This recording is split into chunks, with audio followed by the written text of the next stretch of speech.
Eny ary, faly miarabantsika rehetra mpanaraka ny pejy eto amin'ny gardien de la révolution sy ny pejy RGL moa zany no pejy anaparitahana an'izy ity a.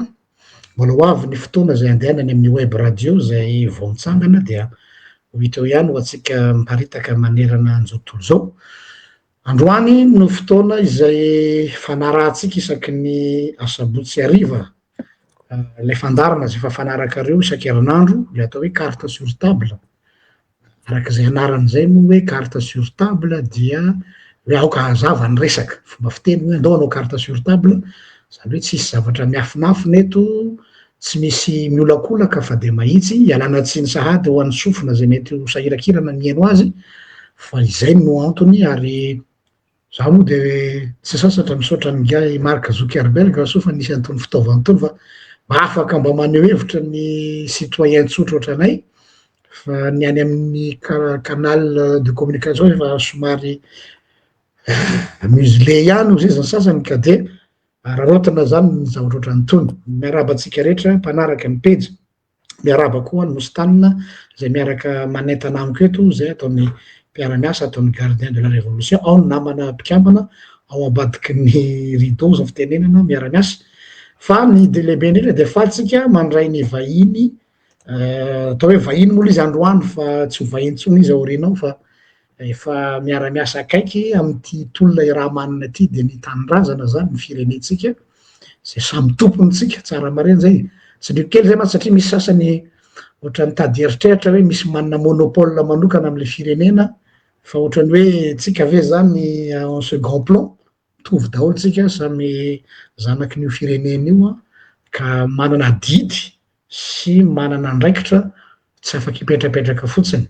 Raha ny décalage horaire misy amintsika zao sy izy any Amerika de be de be fa de tena isaorana be de be azy am'fandavatena nanaiky ho vahintsika am'izao hariva moa tiamintsika hoany anazy zao atoandro raha tsy diso a, de ometsika azy fitenenana ilazany momba azy hoe izy a aiza ho aiza tsy teny koa aiza ny misy azy fa hoe ny cadre sy ny sehatra efa niasany mba ahafahan'ny mpiaino sy mpanaraka antsika se situer ao anatin'izay de faly miarahaba anao tompoko. Mankasitraka pasteur, ny anarana moa zany reto amin'ny Facebook de hoe Adelra, fa ny ombako ny a de ingénieur agronome, nianatra niasa tao Madagasikara tao amin'ny école supérieure des sciences agronomiques no nianatra no nivoaka. Rehefa avy nianatra de nahazo bourse tamin'ny USAID de nianatra zany a telo taona tany Amerika de nahazo diplôme na master na vulgarisation agricole. Raha vao hoe vulgarisation agricole manko de ohatrany hoe mampalahelo le diplôme fa tsy fantatry ny olona de ny olona manao vulgarisation agricole de misy manana PhD, zay vao raha tsy manana niveau de master zany tsy manao vulgarisation agricole amin'ny amerikana. Ary ny vulgarisation agricole de ny vulgarisation rehetra mantsy dia mitambatra amin'ny université d'État. Zay zany zavatra anankiray ngeza be. Rehefa avy nianatra taty Amerika de niverina tany Madagasikara, nanohy vao vita ny fianarana de nody miary tafiditra niasa tao amin'ny USAID Madagasikara, sady niasa tao amin'ny USAID nanohy ny asa fanaoko teo amin'ny fampandrosoana niaraka tamina ONG de nanao encadrement mentoring an'ireo le zandrizanaka zany, zao ny fomba fanaovana raharaha, zao ny fomba fiasa. Rehefa zay ahako ny de tsy nanana olana be dia be ato Madagasikara satria velona be, zay zany ny filaza azy hoe tsy azo contrôlena, c'est pas tellement hoe tsy azo contrôlena fa misy zavatra be dia be tsy neken'ny saiko ary rehefa tsy eken'ny saiko de lafo fotsiny tsotra zao. De vao tery zany nivoaka Madagasikara, nanao investissement be dia be ato Madagasikara fa aleo apetraka hoe nanao investissement be fa tsy tafitako. Ny tsy natafitarina azy be dia be ny antony fa izay aloha noho izy tao Madagasikara izany nanao ny natao hoe business season value center, nanao évaluation des opportunités d'affaires avec purpose, business with purpose. Ny zavatra rehetrarehetra natsangako sy novelomiko dia nametrahako hoe rehefa manao zavatra eto Madagasikara izaho dia tsy maintsy manao ary mijery manokana ny tombotsoa amboniny tantsaha sy ny tontolo ambanivohitra. Izaho izany voatery manao asa fanairana, manao sady manohy asa matoto ihany fa tena atao ngeza be izao dia manao fikarohana momba ny atao hoe responsible sovereign lending and borrowing. Ireo fampindramam-bola sy fisamboram-bolam-panjakana tompon'andraikitra. Ary manao fizahana manokana momba ny atao hoe déclarifications, ireo ilay lazaintsika hoe kleptokrasia, state capture, dia manao an'izay ny asako izany. Ia, saotra indrindra tompoko, mankasitraka ny laza mombamomba anao mba ahafantaran'ny mpanaraka antsika eto. Tonga dia ny vavany ngamba no ho resahana amin'izao fotoana izao moa dia malaza be ny momba ny resaka hoe angovo ao Madagasikara, ary iaraha mahalala fa io no motif nampiasain'ny Gen Z nanetsehana ny tolom-bahoaka, na nampiasain'ny Baba sy Clémence ary Lily tamin'ilay bidon jaune misymboliser ny fahorian'ny malagasy amin'ny tinady sy ilainy andavanandro. Ino zany nanetsehana azy fa itsika miara-malala fa efa lalipaka ilay fahoriana fa ino no atao hoe nafenony kapoaka anga azo lazana azy. Zavatra tsikaritra nefany tonga dia manao dingan-dava hoe rehefa tonga ilay fitondrana amin'izao, za tsy hiteny hoe fanavaozana satria amiko tsy fanavaozana mihitsy ny zavatra misy amin'izao, fa tonga ilay fitondrana amin'izao satria amiko changement de régime no misy, dia toa tsy vaindohan-raharaha intsony iny zavatra nitolomana teny an-kianja iny fa lasa mivadika fizarana seza, fizarana andraikitra, misy zavatra be dia be mipoitra amin'izao, lasa hatramin'ny fitaovam-piadiana ara zao ny resaka gaga be hoe zay ve zany zao no mahamaika ao Madagasikara amin'izao anohanana zao dia ny baso no arangaranga mahalasa saina kely ihany. Dia zay zany nanana eritreritro hoe andao averina any amin'ilay tena maharary an'ilay gasy ny resaka, dia io resaka angovo io. Ary manoloana an'izay indrindra ary tsika eto amin'ny GDRR moa i Mostarina dia nivoina atao hoe fiandrianam-pirenena souveraineté-ntsika zany hoe mahasarotiny atsika ny fiandriana ny firenentsika amin'ny harenantsika. Io aloha voalohany saro-piaro amin'ny fananany mba tsy ho ataon'ny olona tantely hafan-drakotra, indrindrandrindra ireo vahiny zay manararaotra ny faiblesse-ny administration sy ny gouvernance, dia anisany anatin'ny ady amin'ny souveraineté zany fa tsy hoe resaka hoe toy ny fahafantatry ny olona ihany. Ka izay ny antony nanaovantsika telo hevitra ty androany. Ka eto zany tonga dia fanontaniana apetrako amin'ny vahintsika eto hoe ahoana ny fahitanao an'ity toetra raha ty hoe tsika ve zany ohatra zao JIRAMA sy ny resaka arenan-kibon'ny tany tena marina ve ny filazan'ireo mpitondra amin'izao fotoana izao fa tsy afa-miala amin'ireo rafitra misy teo alohantsika, zay ny filazan'zareo raha zay midiny robinet, tsy afaka miala amin'ny ahoana ny statut ny JIRAMA zay anisan'ny voizinao mafy mihitsy amin'izao fotoana izao, tsisy miresaka ntsony izy io fa ohatrany miodikodina ny resaka. Inona ny tena marina amin'izy io ianao mahafehy ny olo hevitra io, ka zay nanasana ianao am'ty hariva ty hoe andao averina vahoaka malagasy le tena anton-dresaka mba tsy ho takona politika sy miaramila sy zavatra hafa ny tena fototra olana. Eny tompoko. Rehefa miresaka JIRAMA sika dia tsara angamba raha ohatra averina ilay izy hoe angovo sy aratra, politique sectorielle de l'énergie et de l'électrification. Zay no tsara niboana azy. Ny zavatra tsy hazavaina malagasy dia misy ny atao hoe chaîne de valeur de l'énergie et les considérations politiques de l'énergie. Ny chaîne de valeur de l'énergie zany a dia mijery hoe inona ny loharanonao nangovo dia ahoana ny fanodonana an'ilay angovo ho lasa aratra, dia ahoana no fitanterana an'iny aratra iny avy any amin'ny famokarana tonga any amin'ny mpanjifa. Zay zany lalan'izay. Misy teboka be eo anelanelan'izay fa zay natao chaîne de valeur de l'énergie. Tsy resahana ny ihany koa zany en terme de politique nationale ny atao hoe angovo sy aratra ny tompoko, dia miantoka indrindra ny atao hoe sécurité énergétique sy ny souveraineté énergétique. Ireo zavatra ireo dia zavatra anankiroa samihafa be. Sécurité énergétique dia ozy izy hoe zakay dia afaka mamatsy angovo sy aratra ho an'ny vahoakanay. Zavatra tsy lazaina malagasy koa dia hoe souveraineté énergétique dia ianao ao anatinao no manentana ny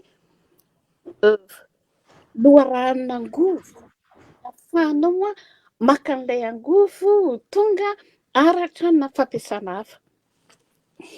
Tsy voatery ho aratra ny fampiasana angovo.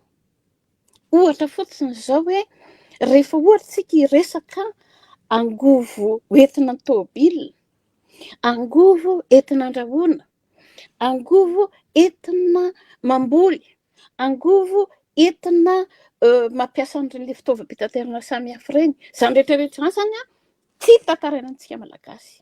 Ny zavatra misy aloha amin'izao fotoana izao dia hoe iva dia iva le angovo sy aratra ahafahana mamaly ny famokarana angovo sy aratra, ahafahana mamaly ny filan'ny malagasy.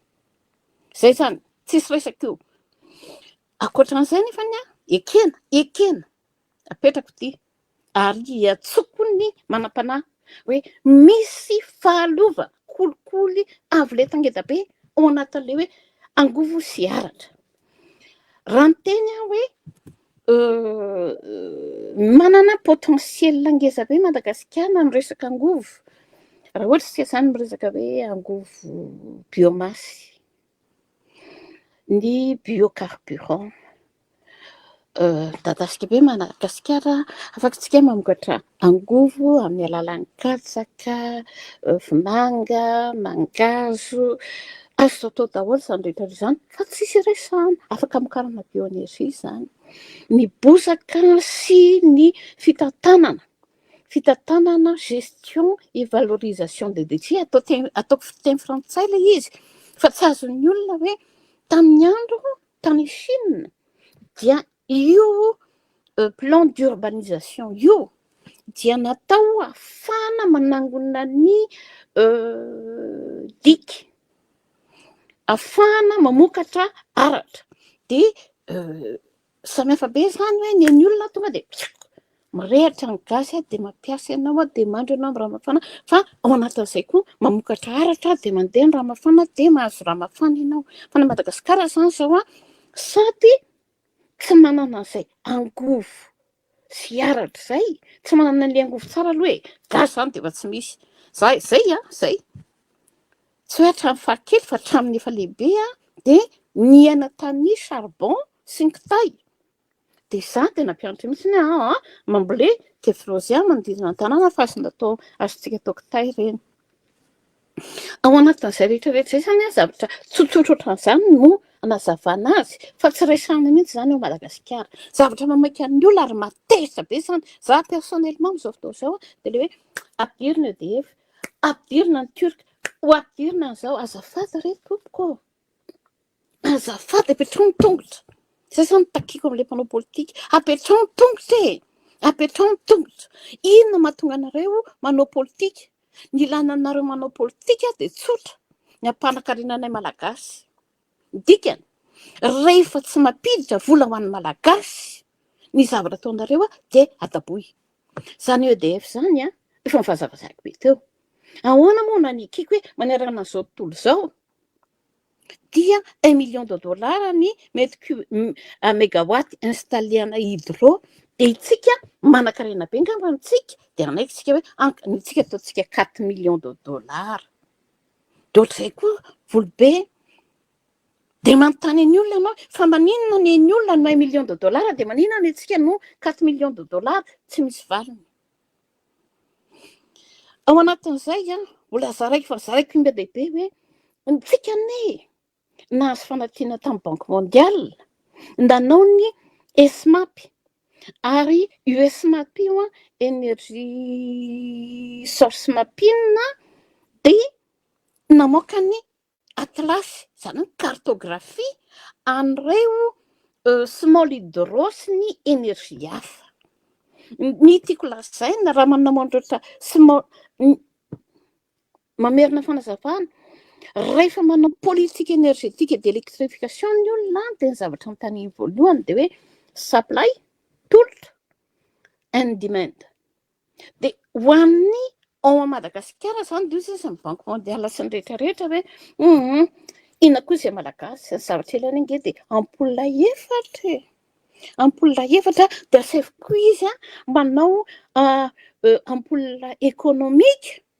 Tsy mandany akory nge olo ireo tsy mandala olo ireo inona ny ilaina izany raha mandany izy 20 kilowattheure par mois 20 kilowattheure par mois noho izany tsy mila électrification ngeda be izany izy jirona koa dia mety aminy ka tsy maninona tsika na mandany 54 millions ma jirona koa akoatra n'ilay jirona koa zarazaraina ny ambadika any.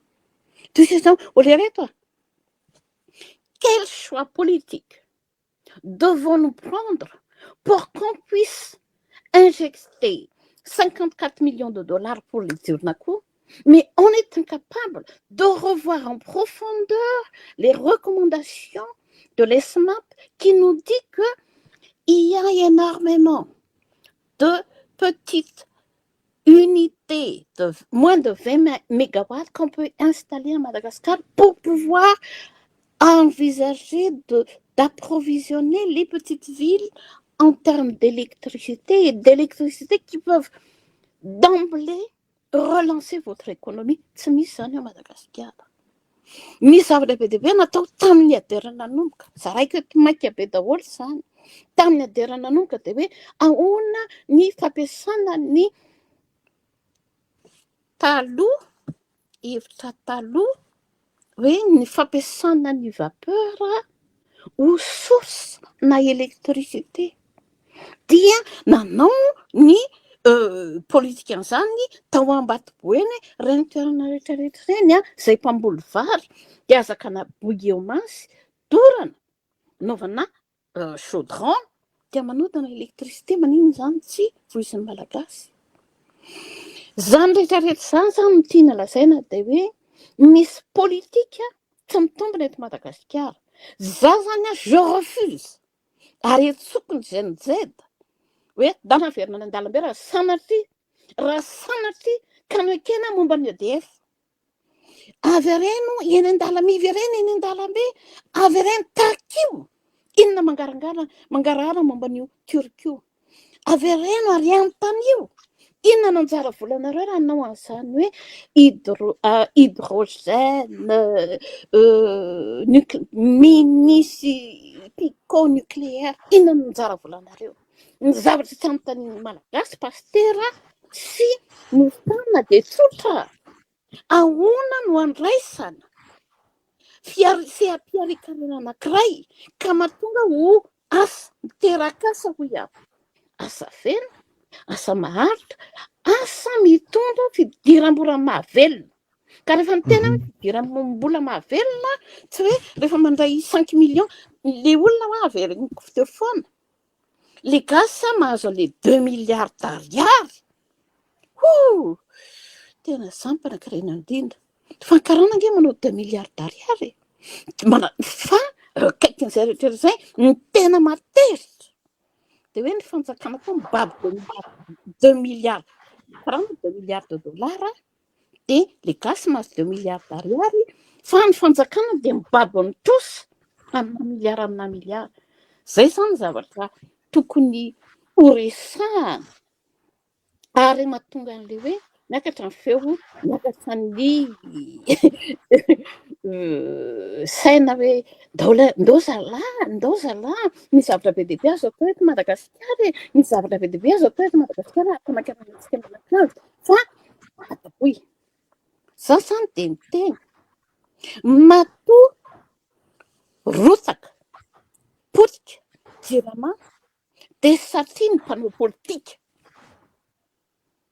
Mpanao politika tsy voatery ho nahazo vola daholo, fa mpanao politika te hizezista be dia manaiky izy izay lazain'ny mpitondra eo ambony. Izany no faharoa. Ankoatra ny andrabaka izany dia izay nandrabaka ny nandrabaka, fa ny tena loza dia mpanao politika tsy mahay akory.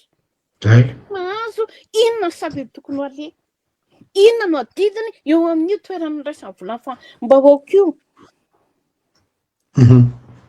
Sola tompoko, misy tanina sao dia andray fitenena. Micro anao? Azafady. Efa liana be dia taraiky teto. Faly miarahaba ny nareo mianadamo dia faly miarahaba ny vahintsika, tsy adino miarahaba ny vahoaka malagasy.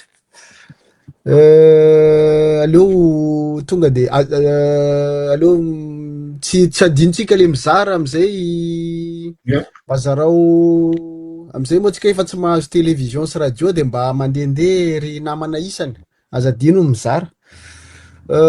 Liana ny eno teo tia metraka fanontaniana ihany indraindray satria efa voateny vahintsika teo ny zavatra be dia be amin'ny resaka enerzia, amin'ny resaka tokony famokarana asa, vola miditra sy trosan'ny eta malagasy. Misy zavatra tiako ampiatsaivana ny mpijerantsika, indrindra ny vahoaka malagasy anatoerana. Matoa zay miteny an'izany androany ny vahintsika, efa hita hoe marary, tena marary io sehatra io. Raha mijery atsika androany ny géopolitika eran'ny tany, ohatrany hoe miditra atao anatin'ny guerre d'énergie atsika. Nefa raha zany guerre d'énergie zany hitatsika, taraina ny olona, tsy misy asa, tsy misy usine miforona, tena mazava ho azy fa tsy ho hisy mihitsy zany satria tsy manana politika mazava atsika amin'io resaka energie io. Tena tsy manana politika mazava atsika hatreto. Zay tonga eo moa mampanantena foana de mila solution. Izy moa voateny teo hoe misy jirona koa any amin'ny 53 milliards d'ariary. Liana ihany tena manahirana le izy. Fanontaniana tiako apetraka koa satria fitondrana am'izao moa fanavaozana. Matoa niditra am'izany fanavaozana, efa hita, efa tsikatritra ny olana nisy rehetrarehetra teo amin'ny fitondrana teo aloha. Nanomboka taiza nisy délestage, na hainy aratsy, izay tonga eo amin'ny teny hoe manana solution daholo. Nefa ny zavatra tena malasa ny saiko, mbola atsika malagasy ve zany sehatra energie zany eo a Madagasikara? Mbola isika malagasy ve, ny fanjakana malagasy, ny mpitondra malagasy ve manana décision am'izany resaka energie zany eo a Madagasikara? Satria ohatrany hoe mbola atsika le société, fa ohatrany efa tsy atsika daholo ny décideur anaty. Ny raisiko exemple nanomboka nisy an'le NLEX sy ny tariny, entombony délestage hoe ny carburant ny vahiny, ataontsika hoe vahiny tompo-tanàna le olona migery an'le izy eo de rehefa tsy metimety am'le amin'ny sainy zala zany le mpitondra, ny décision le mpitondra, na misy intérêt quelque part ou intérêt économique ou intérêt commercial ohatrany hoe vao maika mia mafy le délestage, vao maika mia fezina le vahoaka malagasy, hitantsika fotsiny teo talohan'ny fanjakana le teo nirodana, mia mafy ny délestage. Raha manontany satria manana olona ihany zay ao anatin'le izy anontaniana hoe fa maninona tsy tonga ny carburant fa tsy voalony trosa amina miliara amin'ny faritra zao tsy tonga ny pièce maty ny motera de nefa tsy haiko na za ihany na tsakatra izy na mba hitanareo rehetrarehetra fa vao nirodana le fanjakana misy karazan'olona efa niazakazaka any am'le mpitondra de hoe namoaka solution tampoka teo de nisy an'le pièce, tampoka teo de nisy an'le carburant nefa le izy tsy eran'ny Madagasikara nahitana ny solution fa aiza ny tena olona be mpitabataba de hoe tsisy délestage tony any atsimo, tsisy délestage tony ao Antananarivo. Vao tamin'ny vina moa tsika nanao vidéo afaka omaly moa iny pasteur mitaraina ny olona tana Diego hatram'izao adiny 2 ny jiro mandeha nefa tonga tao ny filoha PRRM nandeha foana ny jiro andritra ny 2 andro vao niainga PRRM ny ampitson'iny de fa adiny 2 ihany ny jiro mandeha de hoe iza ny tena tompon'andraikitra.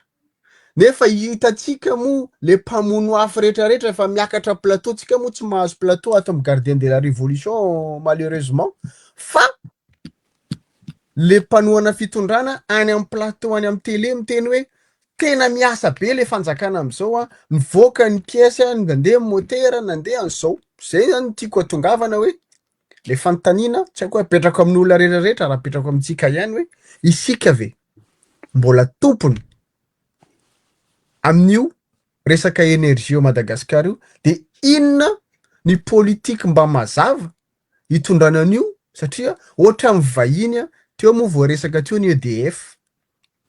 Ny EDF ary aty andafy efa tena sahirana tena tsy afeniny de any amintsika zao izy hitady tsy hoe mitena an'izay zay de hoe tsy tia frantsay zay manko mandika vilana zay tsika gasy ndraindraiky raha vao miteny de io fa hainao ary any andafy de tsy tia frantsay tsy mbola nitena an'izany zay fa ny olantsika ao Madagasikara de hoe ny mpitondra tonga eo amin'ny fitondrana de miazakazaka le vahiny tompo-tanàna ataoko hoe vahiny tompo-tanàna satria tsy tian'olona le mampiasa le terme pasteur hoe karazana tsy foko moa reo fa hoe karazan'olona zay te hidomina io secteur clé ao Madagasikara io de zay ny fanontanianako pasteur ary mbala misaotra ny vahintsika tonga eto ary nanazava ny antsipiriany.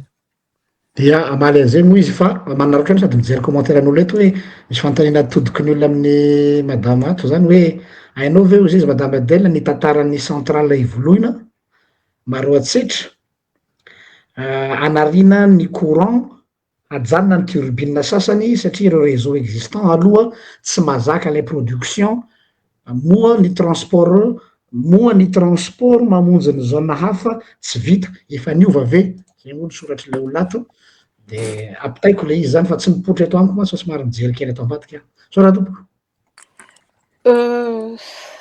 bebe le fanontaniana zany tsika ve manana pouvoir de décision zay angamba no atao zany teny frantsay de ny olona rehetrarehetra pouvoir de décision en politique énergétique et d'électricité any Madagasikara.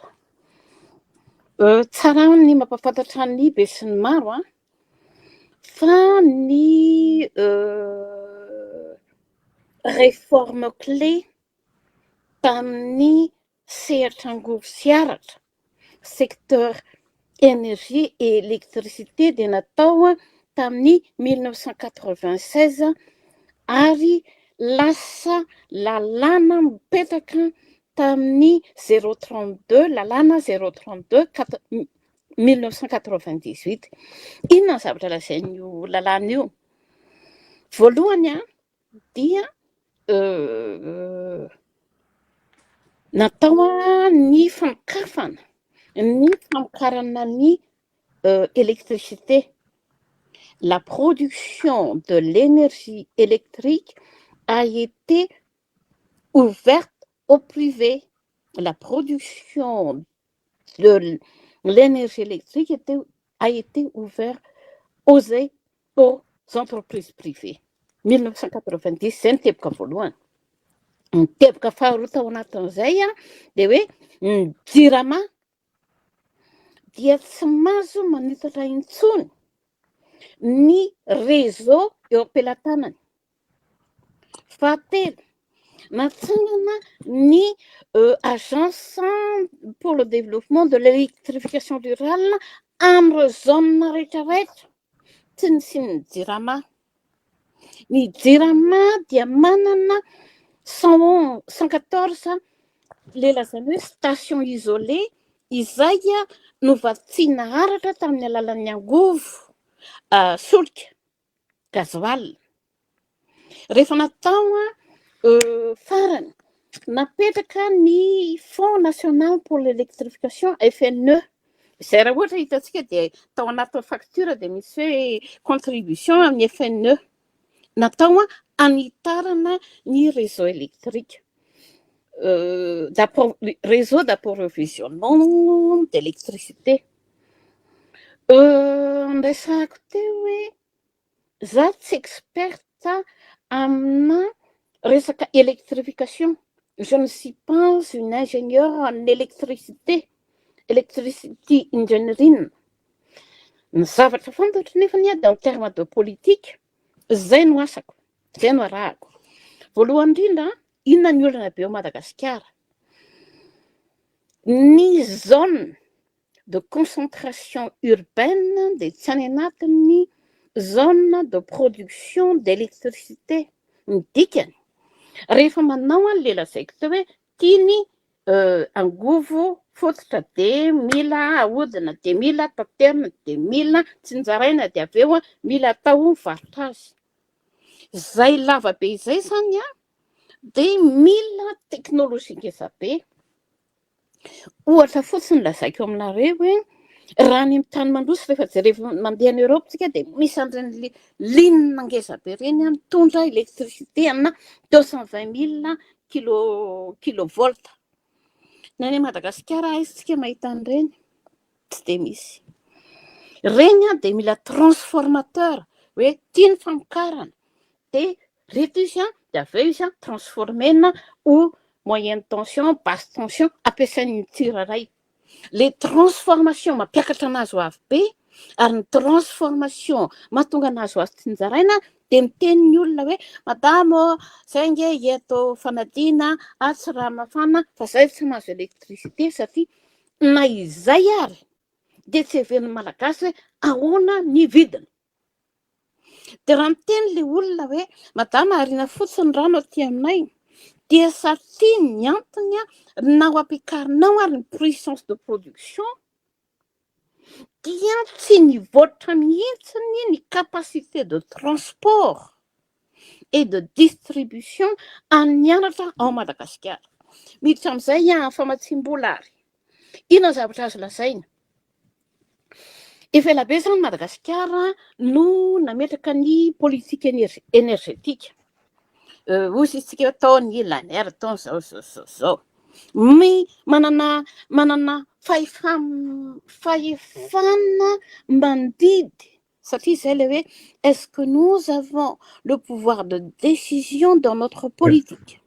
Dia ataoko ny teny gasy mazava tsara ilay izy. Isika ve manana fahefana mandidy ahafahantsika miteny hoe tsy mety, oui tena mety.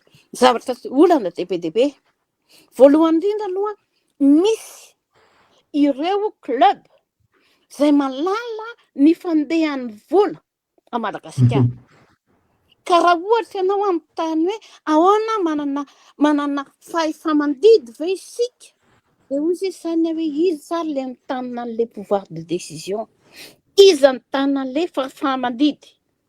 Ny fahefa-mandidy eto dia rehefa tsy mahay ianao, rehefa tsy hainao zava-misy, rehefa tsy hainao zava-misy tsy misy volana ianao tsy afaka miteny ianao, tsy mananinina ianao zany. Alao azava miresaka. Mazava be tsisy advarotra zany e. Ny mpiasan'ny JIRAMAnahay nanamboarana dossier dia nalefa nodaraina. Ny olona endrin'ny JIRAMA dia niteny hoe aleo misy akariny kely fa takany fiaraha-maloto be izy zany. Iza manodidina izany. Maninona tsy apetraka ireo rehetrarehetra ireo. Fanontaniana manaraka. Rehefa miteny ny Banque mondiale, on va injecter des aides budgétaires sur tout ce qui est énergie. Atao inona ilay vola? Mazava be ilay aide budgétaire andoavana ny trosan-karana. Dia maninona moa lasany hoe manao trosan-karana? Averiko ilay fanazavako. 1998 dia natao ny dérégulation du secteur électricité. Rehefa natao ny dérégulation ny électricité dia hozy izy ny olona rehetrarehetra alao angamba ninona fitombom-ponina any amin'ireny 114 station isolé reny dia hijanona amin'ny gasoil tsika. Rehefa eto amin'ny manodidina famatsinana Antananarivo sy Toamasina rehetra homana be nge izany famatsiana gasoil e. Averiko rehefa nanao an'izany rehetrarehetra izany na malagasy tsy nisy mihitsy ny fanadihadiana hoe manahoana zany. Misy mandanga raha miteny hoe tsy nisy. Hain'ny mpiasan'ny JIRAMA, ny expert amin'ny diesel ny JIRAMA ray manontolo momba izany zavatra resahako zany. Hoe eninkela azafady hainy zareo hatramin'ny Tsiprien izany. Mandanga raha miteny hoe tsy hainy izany. Fa ny zavatra nitenen'ny mpiasan'ny JIRAMA dia hoe raha ohatra moa izay hanimbotra ny ainay ny politika, tsy aleo ve izay mipetrapetraka. Dia hoazavaiko aminareo mihitsy ny hoe misy 114 station isolé dia notazomina teo amin'ireo gropy ary mbola nampiana gropy. Gaga be ianao hoe tsy tokony hanampy gropy intsony ny JIRAMA. Tsy marina izany.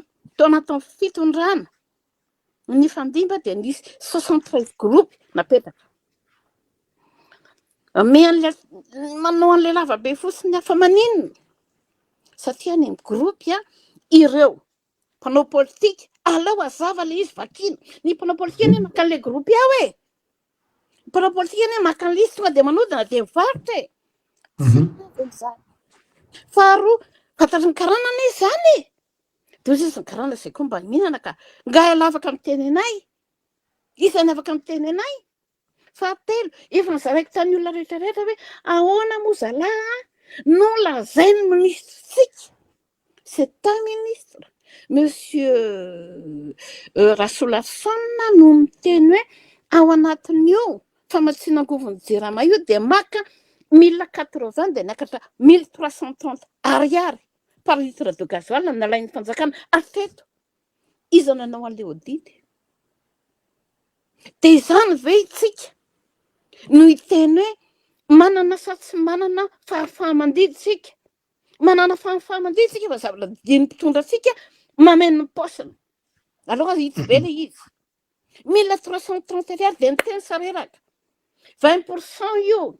20% ifampizarany Borzany Tandapa tamin'ny andron'ny Rajoelina. Borzany Tandapa sy ny Jovenal sy ny Enelek. Dia hozy izy anao ahoana moa izany hoe 20% amin'ny ifampizarany Borzany Tandapa sy ny distributeur pétrolier et producteur indépendant d'électricité. Dia niteny ny tompona andraikitra Banque mondiale tokony hametraka malagasy prix de référence an'io électricité io. Izany manontanga be manao ambany olona be raha ohatra ny teny hoe tiany mpiasa JIRAMA zany e. Kely alao mampiasa JIRAMA ohatr'izao zany. zao zany tsampy 5 secondes zany dia voavaliny. Tsampy 5 secondes zany dia voavaliny expert amin'ny diesel-ny JIRAMA ilay reto fa mangina ilay olona. Ahoana moa izy no hiteny zavatra rehetra zavatra lazaiko ireny nge zavatra lazaiko zany de communication publique daholo zany. Fa raha olona mamoaka an'izany ao Madagasikara, karakaraina momba azy andefasana azy mikadra. Iza manisika an'izany manontany tena. Dia mbola apetrako. Tsy vita an'izany nge ilay izy. Les 114 stations isolées mpanao politika mikaly gasoil. Langa be zany mpanao politika ireo mahita an'ilay izy rehefa satiin gasoil ilan'izao zany natao Madagasikara. Rehefa soria tero amin'ny tanàna.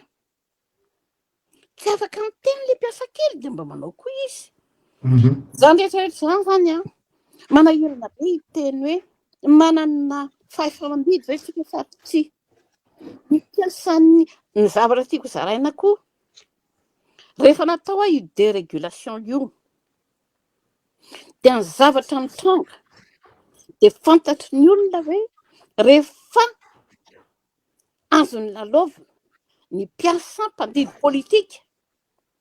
politika moa zany dia mazava ho azy mandeha ny rétrocommission izy zalahy dia hoe za tsy manaiky za tompoko izay tsy manaiky ionganako ngambanareo aza manaiky an'ilay EDF basy. Faharoa ataoviny resaka revoyeo daholy lehibe ny zavatra efa natao tao Madagasikara zany.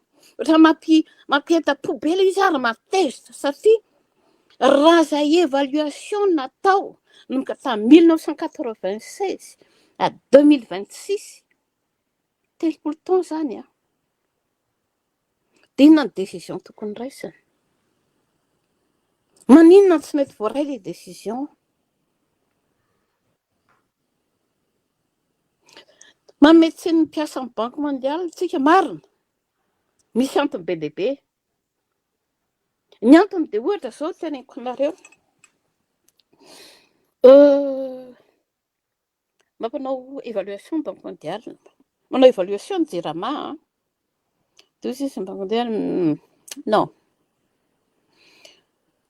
zava-misy be dia be ny évaluation efa natao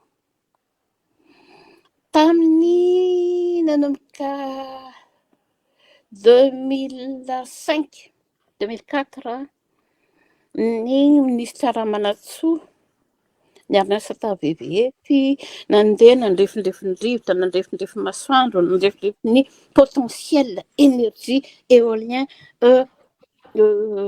solaire. Tena moka boky dia Ramanatsoa sy ny WWF hoe le solaire pour 1 million d'euros. Maty ngia Ramanatsoa. Namoaka boky momba ny évaluation ny solaire ny giz. Misy mahita an'izany ve tsika? Manao évaluation momba ny resaka hoe fa ahoana moa Madagasikara la réunion matsakaiky azy mitady resaka angovony resahatra manao incorporation jusqu'à concurrence tsy fantony raha amin'ny éthanol amin'ny France au pire ny taux d'incorporation amin'ny éthanol sy ny diesel maninona tsy mety ho avadika ho fidiram-bola mahavelona ny gasy zany. Dia lasika andehaka ny Rosia, ny EDF, ny Turka ny rehetrarehetra fa tsy mety mihitsy ntsika miveratra anatiny hoe eny tompoko. Zahay dia masy mandidy souverain eto amin'ity tanina ity. Voilà ce qu'on va faire. A parce que B parce que C parce que zay ny tsy ataon'ilay gasy. Ary raha misy manampahaizana gasy mijoro dia hoe fizelahy elako nyfixela eo zay ny tenanay zany dia hoe zany za mahay na tsy mahay zany mianatra dia mahay ara-pitsy dia miverina aminao eto fa tsy manao an'izany malagasy. Tsy manao an'izany malagasy. Nitokodinany ilay miteny le bande hoe fanatrika Beasoaso, Ivo, Befosafosa satria tsy vitantsika malagasy ateto ny miteny hoe zao ny tanjona dia ndao hiaraka hina hiaraka anakarena satria arena be ilay ao anatin'ilay angovo sy aratra arena be dia miverina amin'ilay hoe inona nataon'ny banque mondiale entoko mamaky ny banque mondiale dia mivoaka ny vola dia mamaky anahy dia mahazo vola tout le monde va manger voaka ty vola ty dia mahazo ny banque mahazo ny Nations Unies dia mahazo daholo ny be somary sauf le malagasy le malagasy il est là pour payer la casse miala tsiny fa tena tsy nalay manome fo fa alova kina le resaka hoe non on est là pour payer la dette mais eux ils sont là pour se faire de profit dia manaiky an'le gasy dia izay zany fantaniany Mostanina hoe manana pouvoir de décision vetsika oui on est souverain par conséquent pourquoi se dire est-ce qu'on a le pouvoir de décision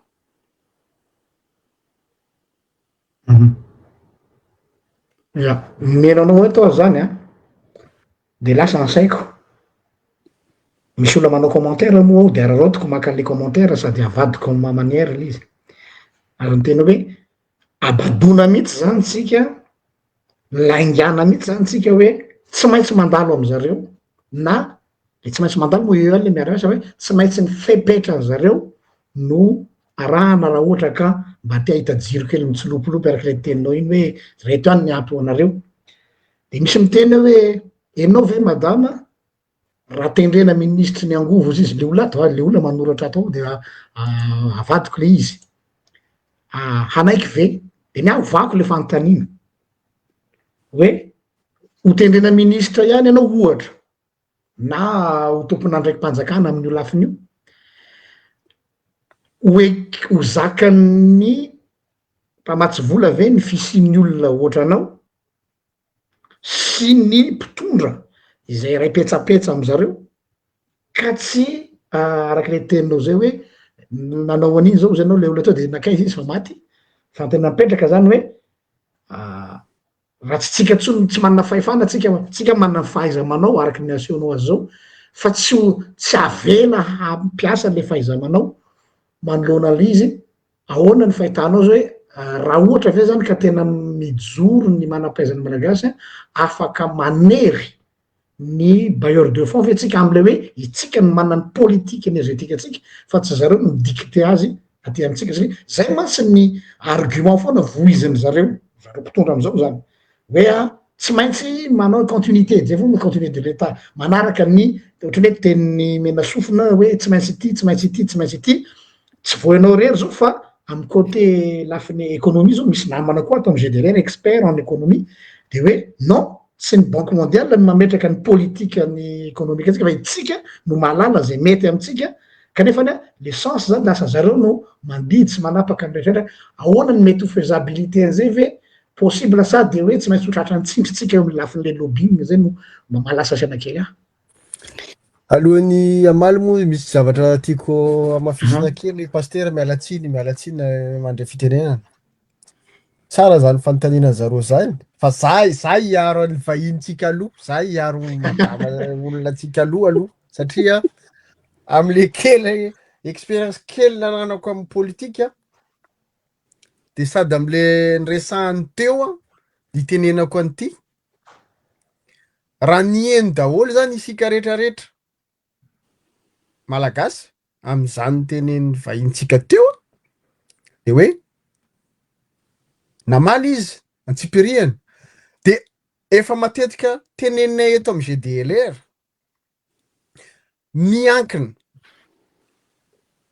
miankina amy firaisankina amy malagasy miankina amy tegna hoe firaisankina manko mahatonga le hoe lien social amy samy malagasy fa amizao io lien social le tsisy potiky tsy hoe teneniko hoe tsy misy fa potiky ka sarotro aminay kosa paster andeha hoe misy proposition any fa ho atorotsika izy any amy ministre fantatsika zavatra mandalo ao amin'io fanjakana io de ny tiako amafisina hoe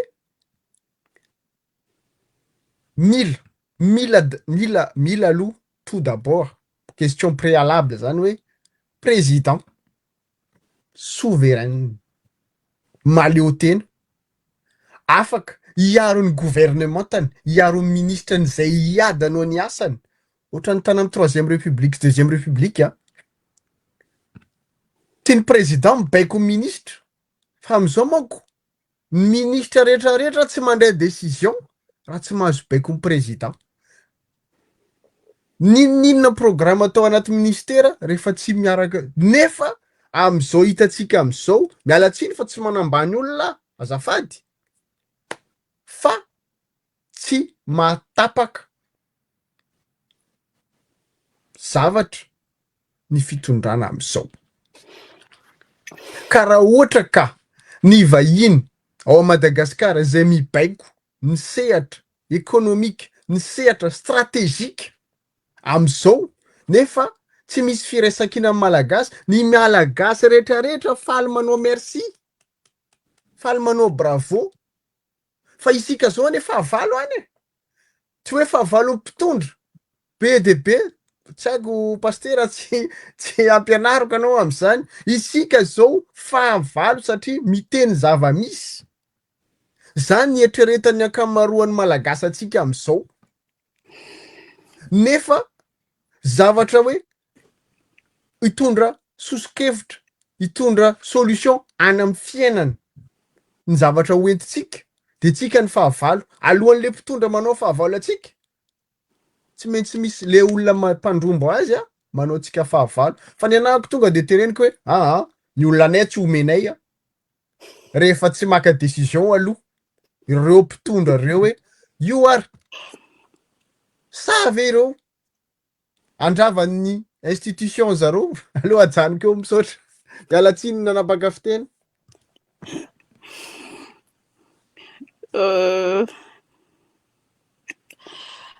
rehefa manao politika dia misy le fitenenana hoe la nature n'aime pas le vide. Ouais. Dia ny zava-misy a kolokoloina lay filazana hoe tsy mahay ianao, kolokoloina hoe tsy misy zavatra hainao eo, kolokoloina ilay sy apetaka ilay état d'esprit ny teny hoe rehefa tsy manaiky zalahy dia tsy misy le afera. Izay zany ny zava-misy voalohany. Faharoa, zako ny teo amin'ny asan'ny andrety hitako dia nahita hoe misy elanelana be ny fari-pahalalain'ny malagasy. Be dia be reo malagasy na nianatra tamin'ny ivelany ary dia satria izy docteur PhD izy midadakadaka tonga ny tanàna. Rehefa tonga ny tanàna izy dia anontaniana hoe professeur ahoana moa raha ty fa maneno izay ohatr'izao dia toy izy ilay olona hoe tsy mamelo ianao dia miala ny olona satria misy izay le hoe le ray mahay be ny ray tsy mahay ninina fa ity mahay be ty tsy mahalala ny ainy ity ary le ty le eto ty tsy mahalala ny ainy ity dia tsy mitovy. Izay anankiray. Ny zavatra hitako ihany koa ary zaraiko amin'ny ankizy foana zaraiko amin'ny olona dia hoe ianarana fomba fanaovan-draharan'ny olona. Apprenez la manière de faire des affaires des gens. Manazava ako. Ao anatin'ny banque mondiale rehefa miresaka ny banque mondiale sy ny mpamatsy vola hoe partenariat public privé et producteur, partenariat public privé et institution confessionnelle misy tika be dia be zany. Dia tamin'izay mopera izay dia niteny hoe madame Adèle 3P mopera mandoha vola. Dia nomea zany teny hoe mopera samy manana 3P-any. Tsy azo mopera dia tsotra. Le 3P, c'est le partenariat privé qui paie. Dia même opera. Ou bien, c'est le partenariat public qui paie tout. zavatra tsisy satria zava-misy dia tsotra. Tsaratsara manam-panaraka ny mijery ohatra hoe ny ao anatin'ny site banque mondiale dia misy ny atao hoe légal. Misy ny resaka légal rehetrarehetra momba contract. Ny fomba fanaovan'ny banque mondiale contrat. Misy mécanisme hoy iaho ny fanaovana contrat logique. Ny logique d'approche banque mondiale ary ny logique ny famatsim-bola. Izany rehetrarehetra zany vitsikely mahay azy.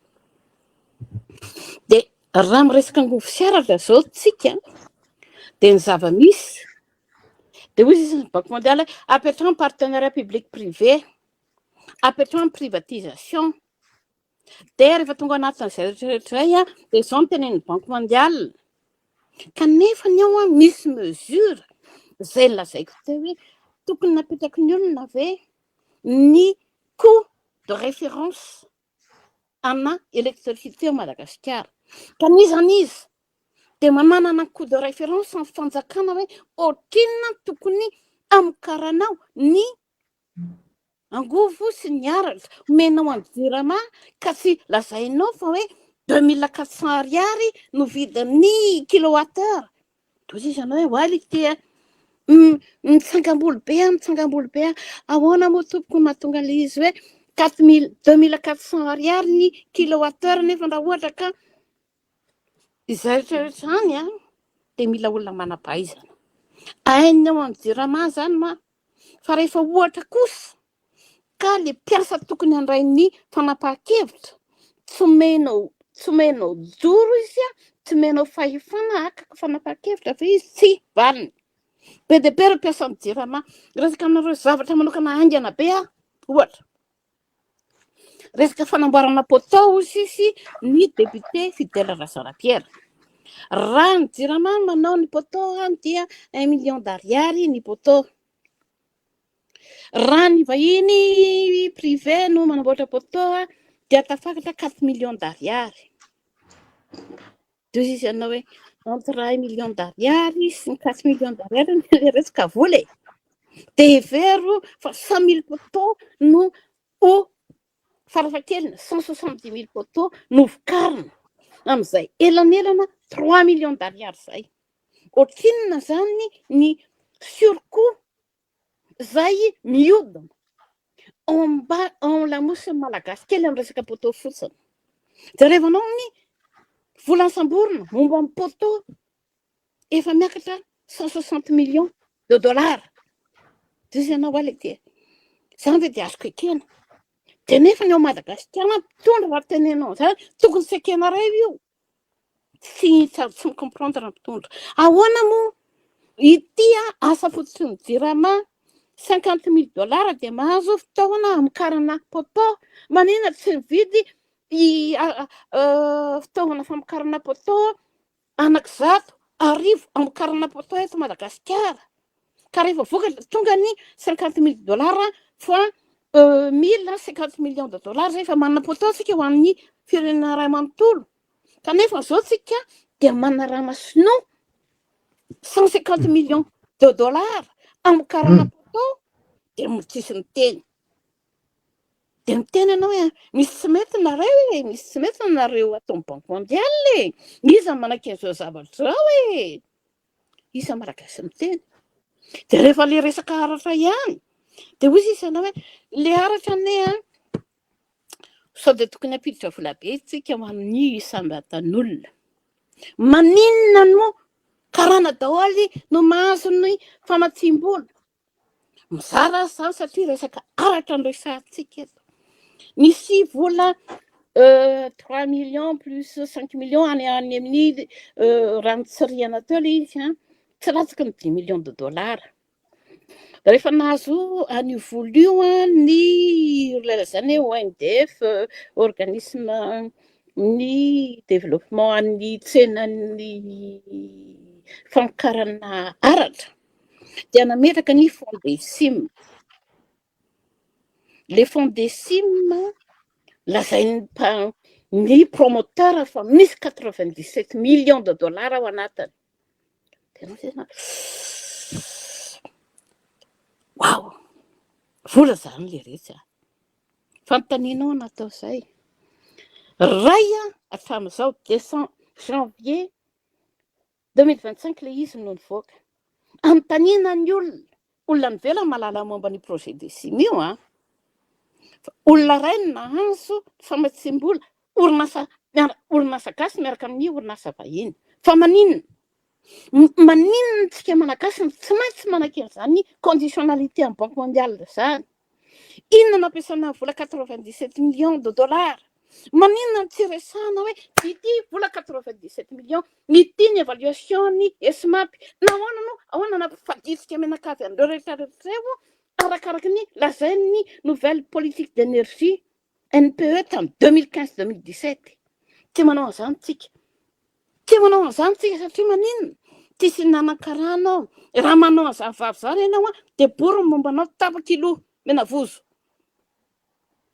Dia zany manaitra ny olona rehetra eto. Raha mbola hoe mosana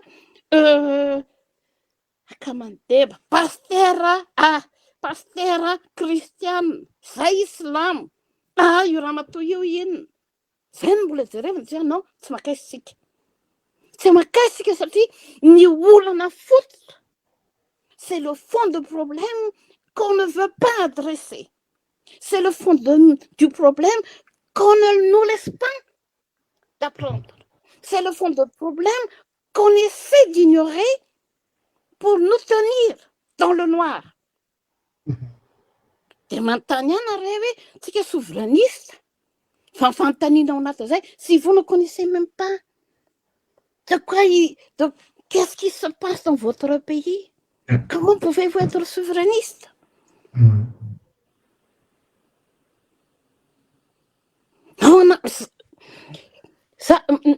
ADP averiko tia ny asa oa. Nanana projet en tant que unité d'évaluation na investissement. Zay hoe ny fomba fiasako dia manohana investissement mampilitra ny maronisan'ilay tantsaha malagasy sy le olona kely. Dia maninona zao? Manerana an'izao tontolo izao efa mipetraka ny hoe gestion et valorisation de déchets. Fitantanana dia avy eo valorisation. Ao Madagasikara natezitra aloha dia averiko hoe maninona moa zany natezitra ilay zavatra hoe nareo hoe tompon'andraikitra alevina ny Fakotaninarivo, tosana amin'ny AFD ny Fakotaninarivo dia alevina eny Andralanitra, maimbo be Andralanitra.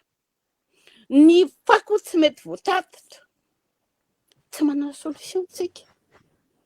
Dia hoy izy ianao, oay lelika maté. Olereto maninona tsy atao ny didy? Pourquoi on ne fait pas de loi pour dire qu'il est impératif tous les zones urbaines de Madagascar doivent, à partir de maintenant, avoir une politique de gestion et valorisation de leurs déchets. Ka tsy déchet fotsiny le eny an-tsena io, fa atrany déchet an'ny olombelona any amina rehetra mba ahafahana sady mampiditra vola no manao service public minimum fondamental. Tsy ataontsika malagasy zany. Dia rehefa miteny anao dia anao koa beloha. Non, tsy beloha. Fa hoe ianao manana hevitra ary miteny hoe zao tokony atao.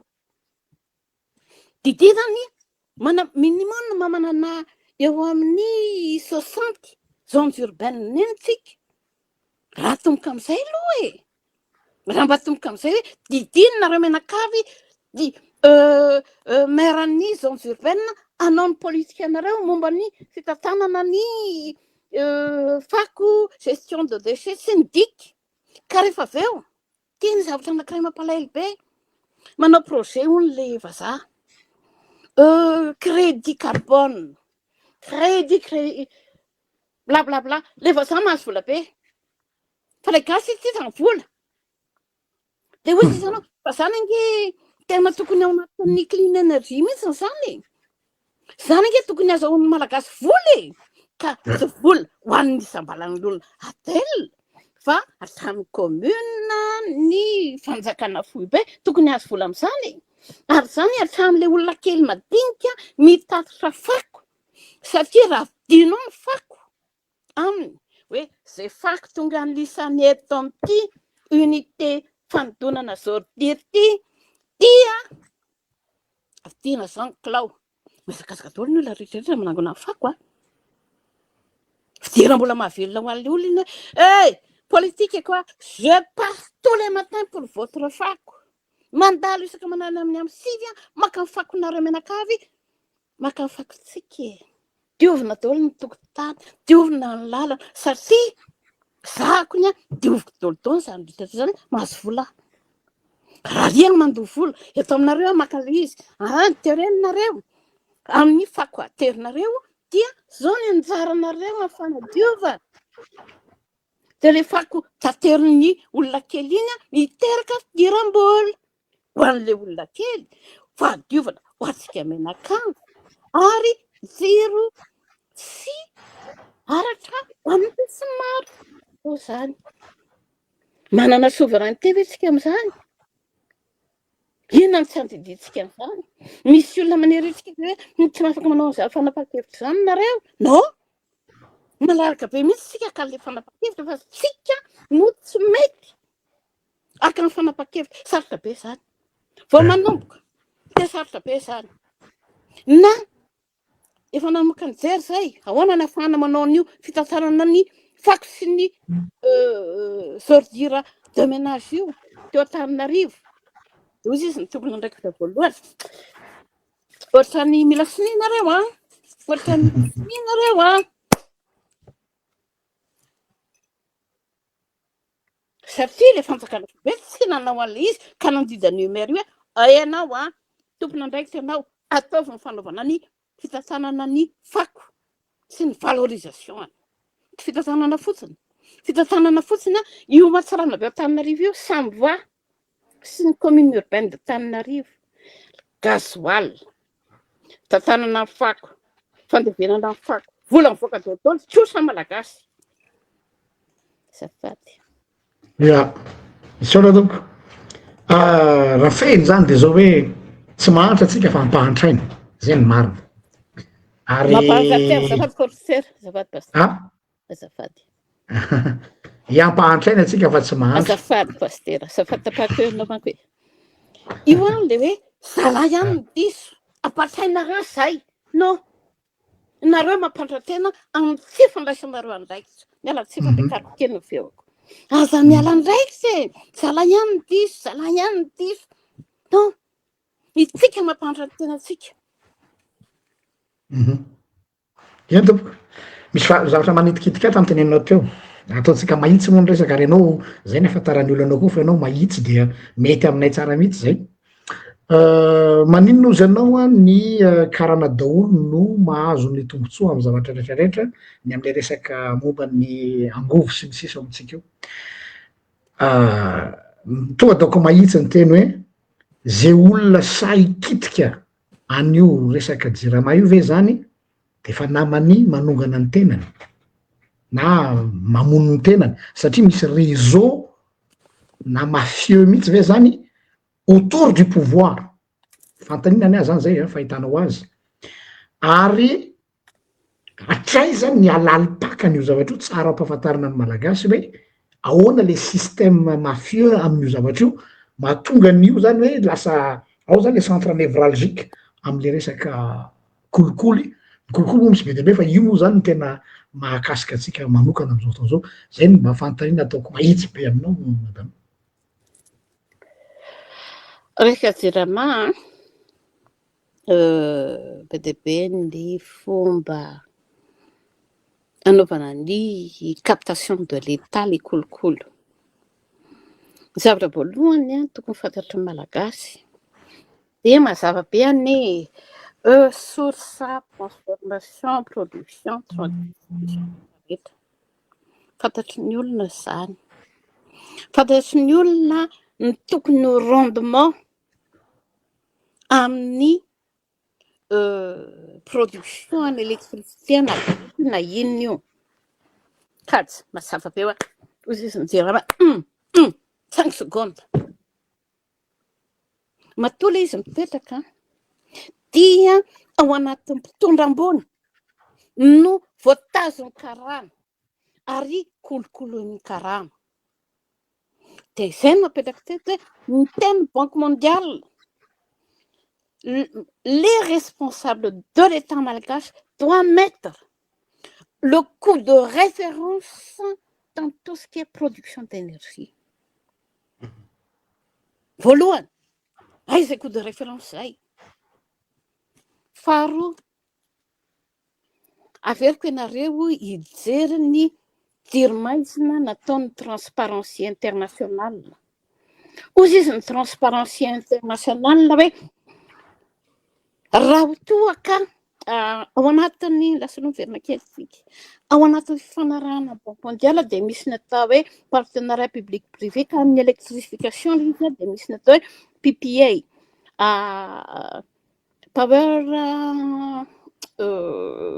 Power Production Agreement, PPA, ary ny coût de référence an'izany PPA izany. Dia ao anatin'ilay stratégie de contracting na ny approvisionnement dia misy ny atao hoe take or pay. Rehefa tsy raisinao ilay izy raisinao raha tsy mamokatra ilay mpamokatra producteur indépendant d'électricité fa zavatra rehetra vokariny tsy maintsy raisinao. Rehefa tsy raisinao zavatra vokariny dia alohanao vola ihany ny puissance salazay installé. Zava-misy ozy izy ny fanaovana fanadihadiana ny ministre André Lamarson dia tsotra lazain'ny karana ozy izy ny ministre André Lamarson fa 40 mégawatts ny voalaza contractuellement Power Purchase Agreement en PPA azafady. Contractuellement anatin'ny Power Purchase Agreement ny fifanarahana rabaratra fa tsy maintsy ho raisin'ny JIRAMA dia 15 mégawatts no mandeha. Rehefa 15 mégawatts no mandeha dia alohan'ny fanjakana daholo ny 40 moins 15, 25 mégawatts. Aiza fanarahana amin'io? Zany rehetrarehetra zany tokony isy fanarahana tsy manao ny fanjakana. Dia ny karana avy ny diso fanjakana. Dia izao koa rehefa ozy izy ilay fanjakana hoe zahay tokony hanaraka an'ity zay fa zao ny contrat zay mila électricité ka mba tsy tokony ny malagasy ny Antananarivo ka apetraka izy fantaninao. Nahoana moa tsy misy mihitsy ve ny fametrahana eo amin'ny comptabilité hoe zao ny vokatra namidina JIRAMA tamin'ny famokarana ataon'ny ranona sy ranona ka noho izany voalohany indrindra dia lazain'ny JIRAMA mila manontany malagasy hoe maninona moa lazain'ny JIRAMA fa hoe tsy eken'ny karana na tsy eke sao de diso hoy Ndiaye Lamarson raha 40 mégawatts no fanarahana amin'ny Power Purchase Agreement dia 15 mégawatts ihany navoaka ny Enelec. Dia rehefa avy tsy manana compteur mianaraka any hoe firy nampidiriny Enelec tato fa zay lazain'ny Enelec 40 mégawatts no Power Purchase Agreement nareo dia ao anatin'ny condition contracting atsika fomba fanaovantsika contrat dia milaza fa hoe take or pay na rehefa tsy raisinao ilay izy dia mandoha vola ianao. Dia contractuel ny Banque mondiale zay fa iza manaraka an'izany, iza mitaky an'izany. Dia rehefa ohatra hoe nanao an'izay ilay compagnie tao anatin'ny taona lava be dia naninona tsy nitoriana satria anko ny problème zao dia hoe fakasitraka anao Ndiaye André Lamarson tiako be ny fanadihadiana nataonao fa tsy mety amiko ilay resaka. Nahoana ny tsy nitoriana ireo compagnie anankiroa ireo? Nahoana ny tsy nentinareo teo amin'ny tribunal ireo compagnie anankiroa ireo rehefa miteny ve ny Cour des comptes? Satria anty resaka ty teny Cour des comptes ty tany gazelle ty tamin'ny taona sisa zao maninona ny tsisy fitoriana, maninona ny tsisy arakaraka, maninona ny tsisy sazy. Iza ny tena diso? Le karana Oh Seigneur, que les Malgaches sont si bons pour nous, on les aime. Charité bien ordonnée commence par vous-même. Ouais. Pourquoi vous n'êtes pas charité avec vous-même? Tititany karaha ve tokony anaovantsika teny ratsy samba itsika aloha nanomboka ho tompona andraikitra voalohany de fanontanianao atao ny fangadingadina tompoko voalohany atomboy za sa ny teny andreo fitompitondro reo atomboy aloha consultez les experts de la Dirama. Consultez les experts de la Dirama. Quels sont les prix de référence? Faites sortir tous les prix de référence pour les unités à Madagascar. Manina ahoana no nekeny zanaka tsy doako fa amin'ny centre hafa 0,34 litres 0,44 litres de gasoil namokarana 1 kWh, alors que dans les autres centres on trouve 0,19. Dia fotsiny anao dia misy ianao za nge tsy expert ny Dirama fa misy zavatra tsy nitombony ity. Dia rehefa manao an'izany ianao dia misy ny olona ratsy fanahy be za non manontany fotsiny aloha. Je commence par les questions, poser les bonnes questions pour avoir les bonnes réponses. Dia mino anao zany dia misy révélation be dia be izay mivoaka eto ka dia mino angamba ny fa maheno daholo ny tompony andraikitra dia hoe nahoana no tsy misy nitory reo olona reo zay ny conclusion reo dia mitodika madame ministre ny justice zay mba enoy ity fandarana ity sy ianareo zay fantatra hoe fa mpiara-miasa aminy sy mpiaradia aminy mba tsy hoe misy moa ny gros poisson politique fa le gros poisson énergétique koa tompoko mba jereo fa manjary lasa comédiatique fotsiny le izy hoe voasambotry bomba, voasambotry ira-vatomanga, fa masambory koa le mangalatra ny vahoaka malagasy amin'ny Dirama ka nampijaly ny vahoaka malagasy tamin'ny lahatra teny amin'ny 13 mai. Io koa zany gros poisson andrasany be amin'ny madame ministre de justice fa mino fa compétente izy hanao an'io satria kapokan'io hain'io ary izy manana an'izay fanamby zay hoe mila diovina ny firenena ka ny fanadiovana angezabe aza maika fenona mpanao politika fotsiny gadrao zay nanao adalàna fa ao koa reo mpanagotry ity fireneny ity zay tsy sahanareo kitiana nefany ireo ny tena mampahory sy mampahantra ny firenentsika ary mitohy ary io masy ny tena problème lasa ohatrany hoe manao mitodika amin'ny lasa fotsiny zany fa mitohy mandraiky satria tsy kitiana le izy dia misy olona zany tena ohatrany hoe ny sary hitako zany zao menanao eto madama de ohatrany hoe misy olona zany minono en permanence sans inquiétude tsisy tahotra izy satria voarona système dia matavy anao de ny madinika foana no misaoty ny fusible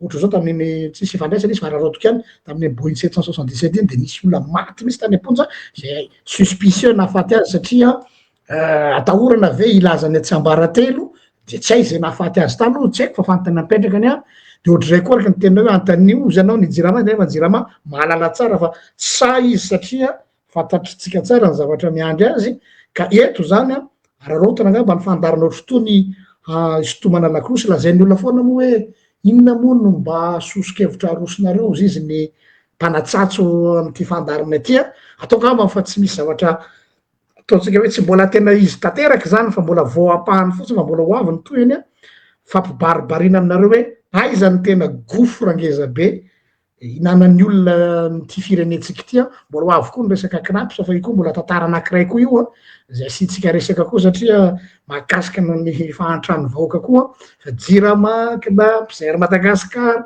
lazalaza daholo reo moa no tena fakany fanjakana ny fandimby vola rehefa te aky izy am'le système mikimaky ataony ao fantaniko anankiray koa madama nitamitsika sianao ny fampidinika nanomana nyty fandarana ity dia anisan'ny resaka ny fanaovantsika ny hoe ahoana marina ny amin'io statut ny Jirama io zay efa nanaovanao antsoavo fa tsara angamba ny io ny olombelona mora manadino soratra masina koa miteny hoe tsara ny teny averina satria mody adala ny olona mody tsy mare de tsara angamba ny asiana resaka satria ity ny occasion am'izao fanavozana entre guillemets zao tena raha ohatra ka tena ikitika de tena resahana tokoa ka mpahazonao lazaina misimisy kokoa aminay ve ny enjeu ambadik'izay. Ny enjeu ny statut vaovao an'i Jirama. Voalohany aloha zany de lazaina fa hoe Jirama de actionnaire unitaire an'io statut vaovao io. Fa sokafana ny parts sociaux ao misy tombany izy zany zay malagasy manambola an'izany koa zay ka nahitondra anankiray fotsiny ary zay raha zay natao aminareo de sokafy aminay io. Navinavina be amin'ny teny izany. Manosory le izy satria voalohany indrindra aloha tokony avoaka amin'ny vahoaka sy ny firenena hoe raha miova ny statut inona ny antony. Raha mbola samy ho actionnaire unique ao anatin'ny atao hoe Jirama ny fanjakana no anokafanareo an'ilay statut vaovao. Fa mipelika izay fanontaniana izay dia be dia be ny ao aorianany. Sokafy io ataovy zay. Fa rehefa avy eo dia hisokatra daholo ny karana. Navoakako hoe BTS spéciaux amin'ny Jirama ny are olona amin'ny tableau.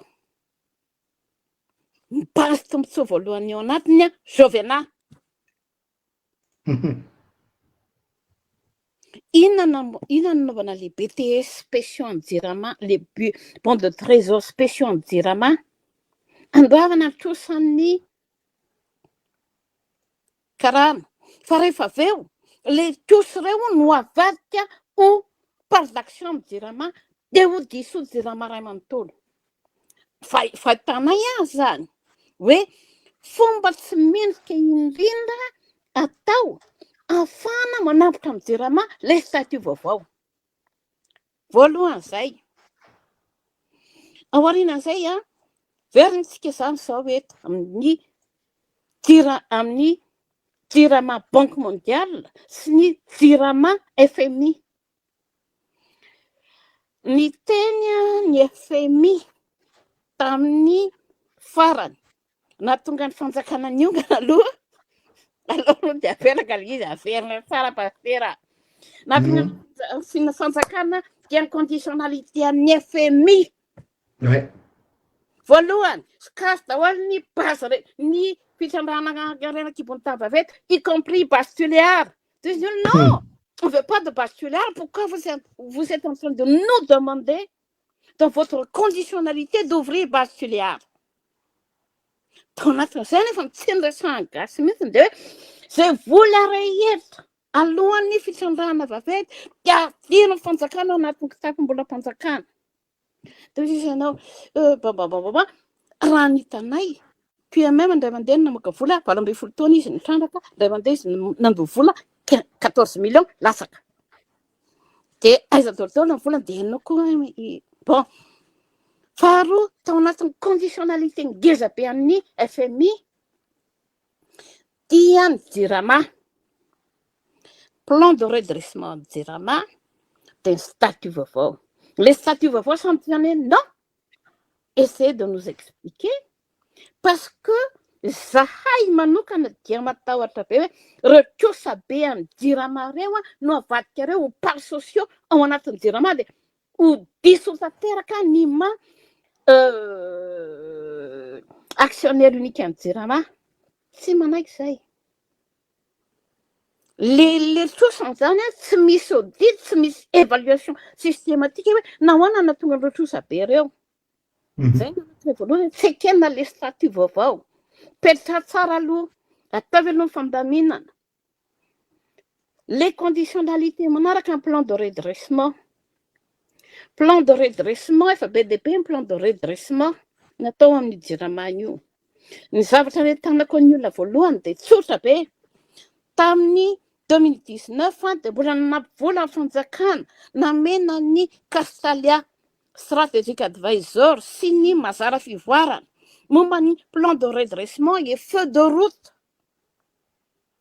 momba ny resaka secteur électricité. 5 taona lasa zany 1 taona lasa ny resaka izany. Nanina tsy napetraka ilay recommandation ny Castalia Strategic Advisor. Inona ny olana? Nefa niteneniny Castalia tao anatin'ny toerana zao mandeha dia zao ny évolution ny situation JIRAMA tsy nanao ny fanjakana. Dia nanao indray ny prise thème naka olona dia niteny hoe PDB ny opportunité an'ilay JIRAMA fa 2022 indray izay. Dia nanao ny FMI tamin'ny 2025 izao situation JIRAMA maloto kosa ny JIRAMA dia izao. Noho izany zay dia mangataka ny plan de redressement dia izy ny olona ino ty plan de redressement ty? Tsy zavatra ho redressen'io plan de redressement avoaka io. Teritra be ianao hoe voalohany indrindra efa test zahay satria ny politique sectorielle ny énergie électricité dia tsy misy mihitsiny mitodika aminay malagasy. Tsy misy manify kely. Tsy mety zahay. Dia mbola tohizinareo ilay izy. Omenareo volan-karana. Io le teneniko hoe BTS ilay manontolo fa ino mahazo azy malagasy. Ary le BTS tadiavin'ny olona ao ambadika ao ho avadika plan part social. Zay non tsy mety zay efa tsy mety. Zay nampionana fanjakana teo aloha. Dia zay hoe mbola ho takin'ny Banque mondiale sy ny FMI satria ao amin'ny FMI misy vola 100 millions de dollars tokony halatsaka. Ao amin'ny Banque mondiale misy 100 millions de dollars tokony halatsaka. Aide budgétaire daholo zany. Ka rehefa manana aide budgétaire ny fanjakana dia ndao igeste amin'izay fa misy vola iasana. Non, arrêtons les casses. Arrêtons les casses mahatonga anao hoe misy olona tokony miala ao ary miala tsy lera. Zavatra ny jonge d'appel zany ho an'ny malagasy dia ity. Avec toutes les ressources naturelles et votre capacité de production, pourquoi encore et toujours vous voulez avoir des IDE et seulement des IDE sans jamais parler des investisseurs nationaux? Manina nareo tsy mety mobiliser amin'ny diaspora en tant que nationaux mba hanao investissement solide au Madagascar. Non! Satria nahoana? Tsy azonareo atao reny akana midondana vola kely 1 million de dollars, 2 millions de dollars. Non! Arrêtons les casses. Tompoko. Misy mametraka fanontaniana to tsy haiko lafiny teknika moa fa apetrako aminao ihany hoe fangaro moa izy trosa ny JIRAMA ihany ahoana koa ty trosa anakaramana ny mpiasa mpanjakana ozy izy. Mety afaka manazava an'izay ve ianao ozy ty olona ty tsy azoko tsara le hoe anakaramanay ny mpiasa mpanjakana. Ny enjeu urenteny raha nanaraka ny kabarin'ny le chef d'équipe an'ny FMI nareo dia hoe tsy voatery iny miankina fanjakana dolodolo ny développement le fireneny. Ce n'est pas seulement les investissements publics, c'est une zavatra ny analyse. Ny fond le izy amin'izao fotoana izao dia manify kely ny vola miditra amin'ny fanjakana. Rehefa manify kely ny vola miditra amin'ny fanjakana dia mivelona amin'ny fanampiana vanivela ny fanjakana. Rehefa mivelona amin'ny fanampiana vanivela ny fanjakana dia ny karama-panjakana miankina amin'ny famatsim-bola vanivelana. Izay no tian'ilay olona atao ao. Ka le aide budgétaire eny fanampiana vola kosa ataon'ny malagasy ho an'ny fanjakana anaramana mpiasa-panjakana. Ny enjeu nefa tsy lazain'ilay olona dia sotra be. Le mpiasa Madagasikara amin'izao fotoana izao tsara koa ny mampalala fa sous-administré ny malagasy. Fa ao anatin'izay dia zaraina le izy hoe napetraky ny bailleur de fonds taloha ny structure parallèle les organismes rattachés daholo manao ny asa, projet daholo manao ny asa, fanontaniana mbola misy tokony ilana fanjakana ve? C'est six mamaly les olona, six mamaly. Oui, on a besoin d'un État fort. On a besoin d'un système d'administration publique capable et qui sont effectifs. Enfin, si, gardien de bureau. C'est la teny zany hoe nareo le rehetra dia tena tsy menatra. Fonety que des gardiens de bureau. Tonga anareo dia mipetraka dia manao solitaire. Manimba tena nge. Manina raha tena mba tokony jerevana izay ahafahana miasa dia io satria mandray vola 30 pound fanjava raika dia mifampialina eo ny projet mandray vola be 6 fois ampikaramam-panjakana na 10 fois 12 fois dia mifampialina eo fa ny zava-misy zany dia zay fa ahafahan'ny fanjakana mampiditra vola tsy misy. Dia io lazain'le rangahy ao amin'ny FMI satria sisa fanjakana ohatr'izao dia tsy misy capacité tsy mamokatra amin'ny privé. Dia io la teneny la testa be ny tenen'le ministry-ny varotra hoe migasy ary mantona dia 98% informel. Etoko sady tsy manan-karatra izy, tsy misy fanampiana ho azy mihitsiny ahafahany mamokatra. Ankoatran'izay ny infrastructure rehetra potika daholo dia anao dia mbola isa hoe tokony hamokatra nareo. Oui, on a besoin que ces 98% des Malagasy qui sont dans l'informel puissent produire d'abord et produire en suffisance pour se soutenir. Et se soutenir pour gagner suffisamment de revenus de manière durable et de manière minimum viable pour tout le monde. Ça, il faut taxer anao. Ça, dans nos sociétés fières, il faut se minger des fois. Par ici la monnaie, par ici la monnaie. Et à chaque étape de vos efforts, on vous dit par ici la monnaie, par ici la monnaie. Kanefa ny anao za zao te asa tany Ambovombe. Ohatrany tena tokosaina topo tsy masy toetra topo tsy masy toetra fa maninona na ordinateur sy courant. Any toerana nisy tsy misy courant mazaka ordinateur. Dia faly ave. Dia nefany nihetapitako etsy le mpiasa amin'ny projet amin'ny vola tsy saiko za malagasy mandray $6,000 le mois à Madagascar.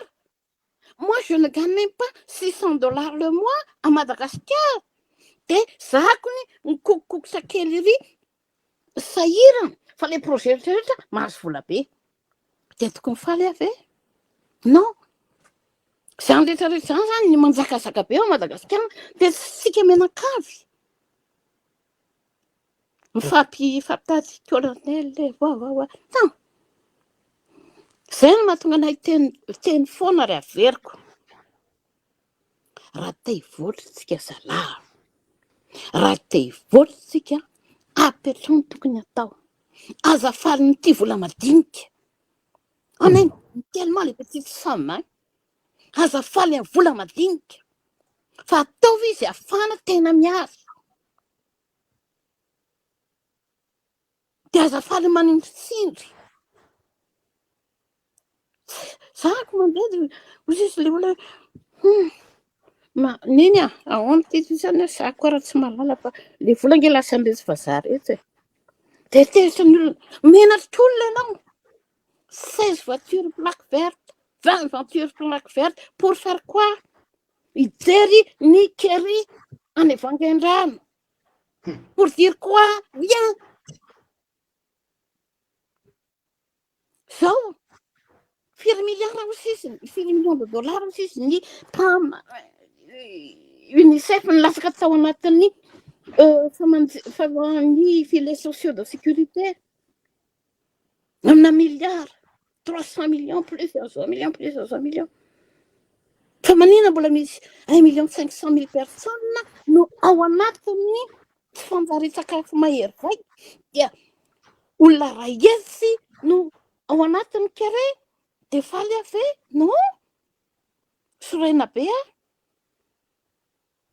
antanina anao de anao ino tsika rien manao promenade maman c'est pas la priorité maintenant ina priorité anareo manao promenade makany ivelany aloha fa amizay mandray nandamity à l'extérieur iny tsaratsara neny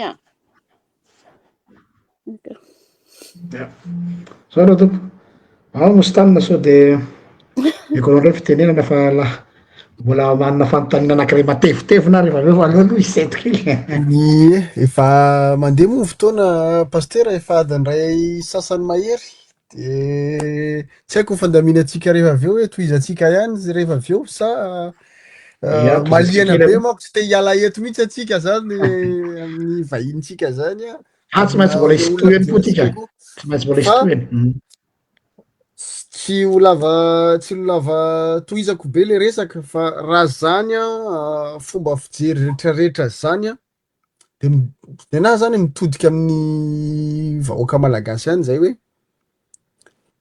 henonareo ny fanazavana be deabe zay mba hialanareo amle hoe na miteny zay androany raha mijoro zay androany tsy fanaratsiana fahatany fa mbola mikatsaka ihany zay hoe manana volonté ve ny mpitondra am'izao hiditra am'izany fanovana sy fanatsarana ny fiainan'ny malagasy zany raha izany raha jerentsika moa resaka ny vahintsika teo iny miteny hoe ambangovangony hoe tsy misy zany souveraineté politique raha tsy misy zany souveraineté énergétique zany zany ny règle misy am'izao satria raha jereko ny toedrara misy eran'izao tontolo zao alatsiny teneniko amin'ny teny vazaha hoe nous ne vivons plus nous ne vivrons pas dans une crise énergétique à Madagascar mais nous vivons dans une guerre de l'énergie ao anatin'izao tontolo zao tsika moa pays tenentsika hoe riche en potentiel énergétique nefa pauvre en l'électricité mampalahelo na dia hoe mialatsiny paster raha mandray ty fitenenany ty hoe misy discours-n'olona zay moa voatsela tany Abu Dhabi hoe nous avons beaucoup de soleil mety nijery 1 2 3 soleil le razoky de hoe nous avons beaucoup de soleil tsy hay hoe 1 2 3 4 fa inona le politique de l'énergie izay nitondra zao crise natonga anazy tao amin'ny fitondrana zao zay le nandonga za hoe nanao publication de tezitra le olona hoe tsy niomana to hitondra nareo le retsy rehefa tsy niomana nitondra nareo mba mahaiza mieno mahaiza mandray olona tena vonona anarina il suffit d'écouter et discuter de mahita solution tsika rehetrarehetra miaraka fa raha ataonareo hoe am'le be marenina le zavatra miazakazaka fotsiny hoe am'izao situation misy am'izao danger imminent hoe miasa saina ny olona hoe sao de ho Ukraine faharoa Madagasikara de tonga amin'ny flou mifanorenana miteny hoe ho tonga ny sinoa anorina usine ny armement fanaovana fitaovam-piadiana am'izao tsika au bord de l'explosion sociale mampatahotra amin'ny situation militaire manjavozavo tsy fantatra tsy aleo ve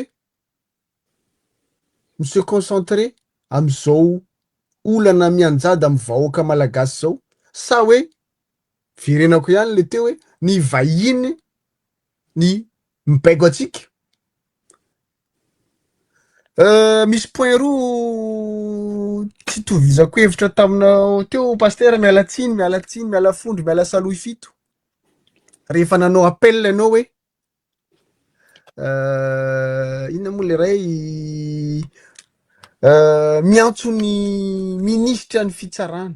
Tena miala tsiny pasteur.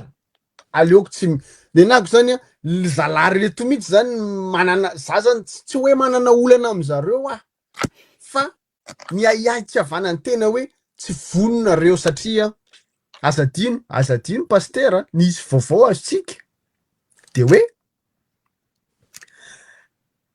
ny ministera tsy tinonoka anarany de miaraka amin'ny filoha ny institution ray niantso any nanao pression an'le karana amy resaka aferany jirama de te hiditra am'le aferany le contrat ny jirama zany zareo nisy ady zany tao nefa misy olona koa azadino nanome atsika info marina hoe nisy négociation tany amy Russie hoe tany amy zalahy le communauté le tonga hoe omena ny zalahy ohatrany hoe isorinato omena ny zalahy Russie io efa nisy ororonam-peo eno tsika tany hoe manao commande ny tsy haiko milina mosa inona ny commandin zareo tao tsy haiko fa le isany hoe 141 de le 41 tsy ho livre fa de io zay tsy tovizako hevitra hoe aleo kosa tsy antso any zalahy reto fa mailo tena miala tsiny aiai ka vokanao daholo zay bomba be de ka tena miala tsiny fa tsy misy olona zany tsy azo omeno andraikitra am'zany zavatra zany inona momba tonga andreo azon'olona lalovina raha olona souverainisme manana souveraineté ohatra tsika zao matahotra za sûr et certain matotsy mbola nisy tonga nividy atsika hoe matahotra ihany izy satria fantany le toetra le ady hevitra atsika le fomba fijoroitsika efa nisy nanandrana ihany fa aleo tsy teneniny fa zay le teneniko hoe misy olona manko tsy mahatanty tsy mahafehy tena misy olona koa le tenenitsika teo hoe tsy natao hitondra fa izy ny tonga eo de rehefa eo moa izy de izy mahay ny ataony de aleoko tsy miantso an'iny.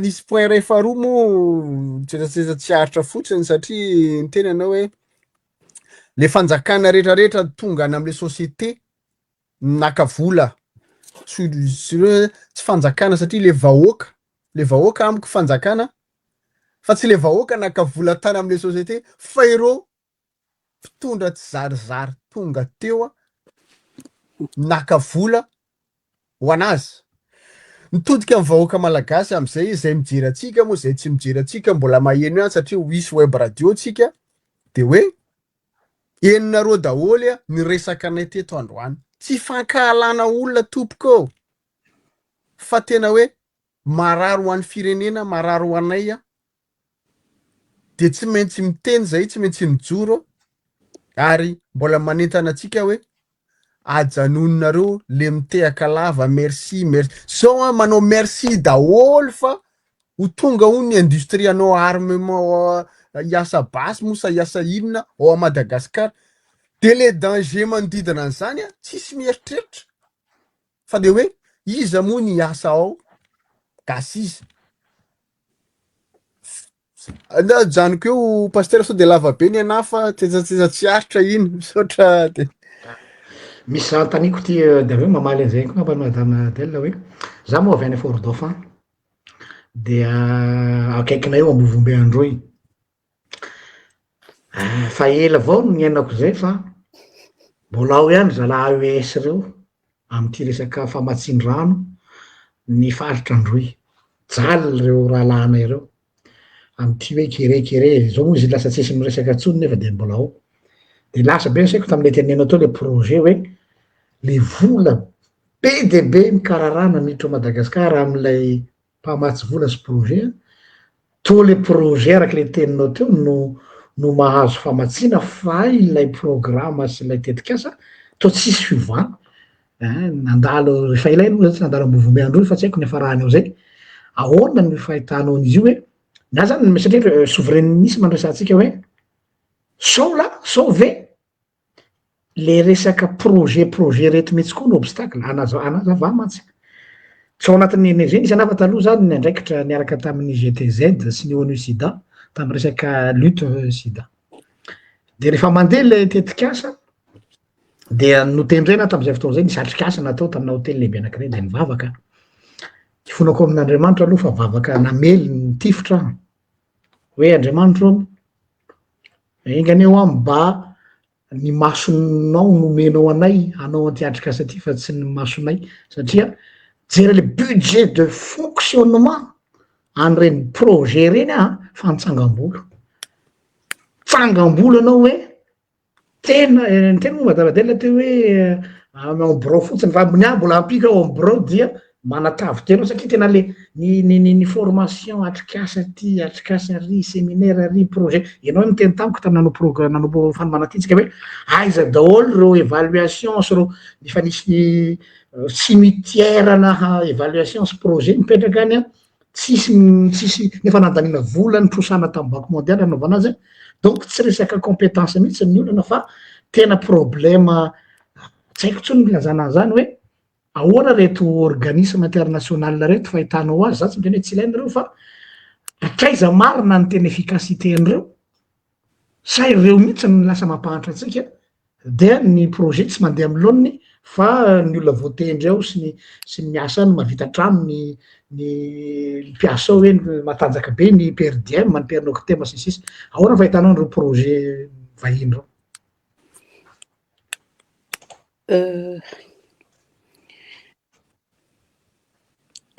mora sarotra ny fanontaniany paster ao anatin'ny asa ataoko zao zany dia mamerina mijery ny fomba fiasan'ny banque mondiale voalohany indrindra zany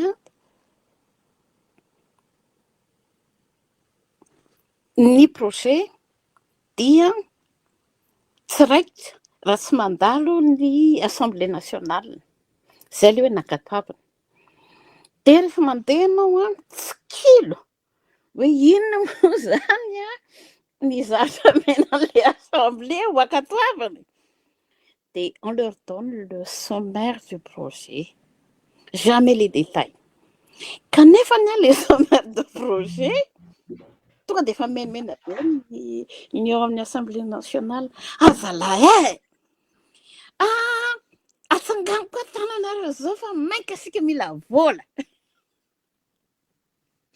ambenareo mitanana koa mamaky raha tia tsy tay fona paster fa nitsoaka mostena fa hoe me taolana ny livre dia me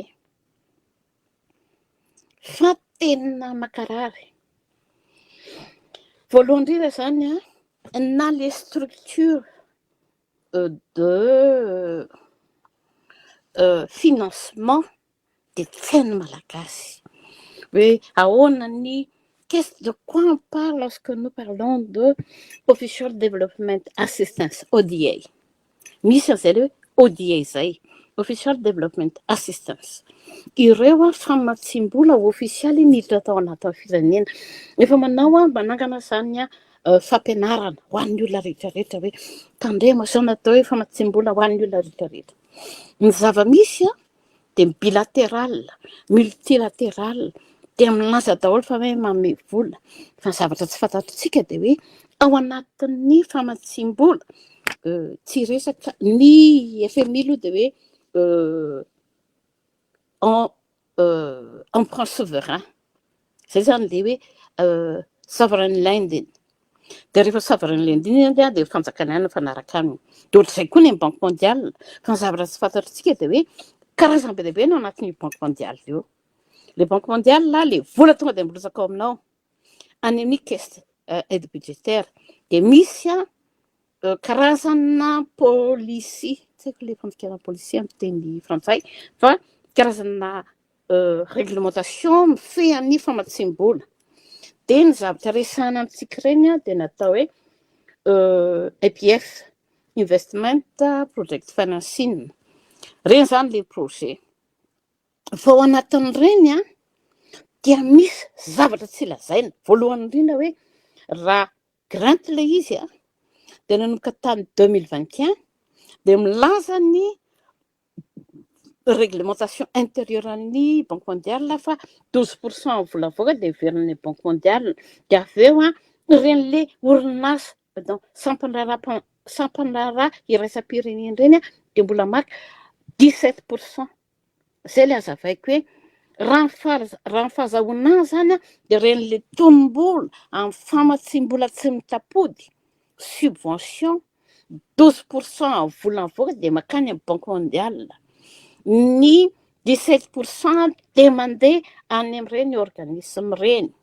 Dia ny ambiny mbola kanany atao hoe coût de structuration, izany hoe ilay fampandehanan-draharaha iasan'ireo olona ireo dia izay vao mieritreritry ny coût d'opération. Ao anatin'izay rehetrarehetra izay azo atao anatin'ny charge de structure ny coût d'opération rehetrarehetra. Fa atreto dia tsy hitanao mazava izany izay rehetrarehetra izay. Tsy vitan'izay ihany anefa. Dans le cadre na organisation internationale dia misy ny convention momba an'izy ireny.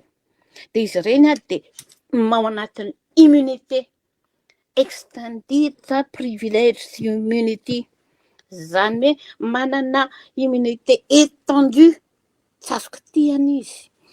Privilège tsy azonao tiana ny données, privilège tsy azonao tiana ny olona ao aminy, privilège tsy azonao tiana, privilège daholo immune daholo, tsy azo arahana, tsy azo jerevana momba azy.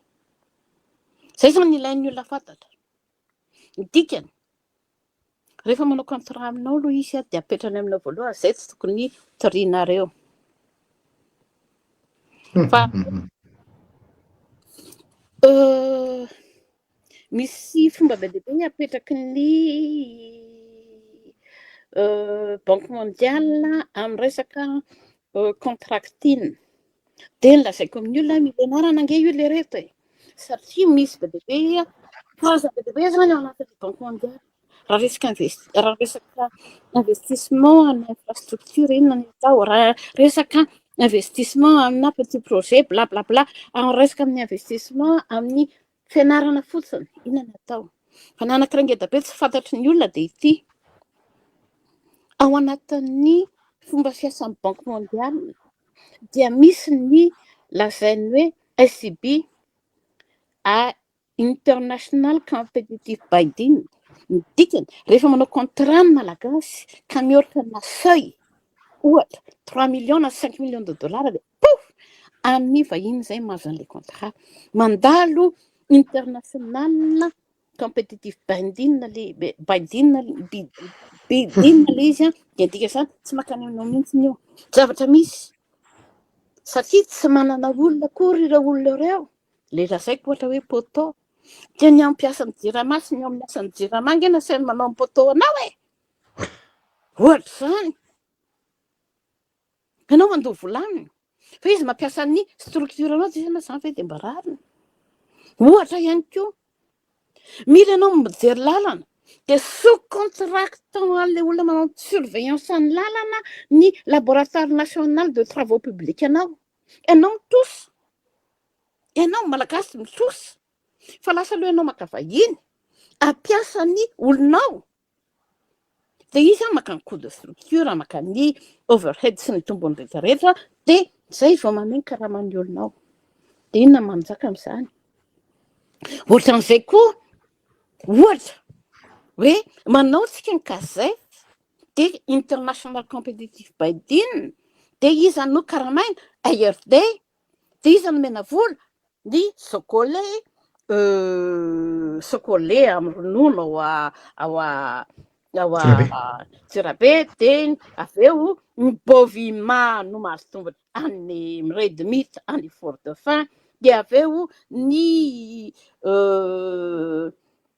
izy ny tombony ndraikitra amin'ny Cornichon sy ny Alcover eto Antananarivo Zay nataony Kazef satria dia ny IRD frantsay no mitondra an'ilay projet fa tsy gasy nefa le frantsay manarama ny faux FIFA. Tsy mandeha direct amin'ny faux FIFA zany ny famakiam-bola fa mandeha any amin'ny IRD dia izay tian'ny IRD mena ny FIFA manoro ny faux FIFA zay no mandeha. Zany rehetrarehetra zany ilain'ny malagasy ho fantatra. Ny fanazavana zany dia ity. Fa maninona moa zany tsika no anaiky foana zany rehetrarehetra zany. Dia rehefa avoaka kely izy azafady re tompoko, azafady kely, maninona zahay no mitrosa amin'io resaka frais impérissable io menany karana kanefa ny raha maka ny projet anankiray ianao ka hoe chaîne de froid ao amin'ny Antsirabe fotsiny natao dia misaka kely Analamanga Manjakandriana sy ny manodidina dia inona ny zavatra tsy ho vita. Zay nge nanao zaty anak'izao nge nanao vulgarisation any ny produit frais tempéré manakarana ny dehibe ilay izy. Maninona zany tsy natao, maninona zany rehetrarehetra zany rehefa anao anitatra any amin'ny atsimy any ianao, maninona ny redimita fotsiny nataonao fa tsy mety jerevanao mihitsy momba ny tsivory. Dia izay rehetrarehetra zay dia rehefa mametraka ianao hoe nitrosa indray koa Madagasikara anao ny South Western part of Indian Ocean Fishery dia mitosa vola be ianao fa le investissement ny poste récolte ray manontolo poste récolte ahafahanao manao chaîne de froid ny électrification tsy zavatra petraka ao. Dia manontany ianao dia ahoana daholo raha tsy projet reto madama dia izy ianao hoe non seulement dans les mécaniques d'approvisionnement et de contracting fa ny fomba fiasa akory ary dia tsy mety mitaksika malagasy. Inona no tokony nitakina hoe zao ary rehefa ohatran'izany ihany dia ataovy ny cartographie amin'ny asanareo. Ame ohatra rehefa niara-niasa tamin'ny vahiny sy ny izahay tendreny vahiny ny tena zay dia anao réhabilitation 70 000 hectares 53 000 hectares tsangam-bola tsangam-bola be hoe eny d'accord tsara be izany ataonareo zany fa zao ary mba angatahako tiany carte au 100 millième apetrao amin'ny carte ity ny localisation any barazinareo meo ana ny direction amin'ny basiny dia meo ana daholo ny étendue tondrahan'le basy dia hitantsika hoe firy mille hectares no iasanareo de 53 000 hectares tsy nisy même pas 6 000 hectares satria ianao zany tompona andraikitra dia niteny non zaza aza tahony laha ohatran'izany fa apetrahony système de suivi évaluation sur fond de système d'information géographique. Dia amin'izay fotoana izay ako fambakainareo tsy hiady aminareo fa afaka miteny hoe par conséquent ce projet en vaut la peine.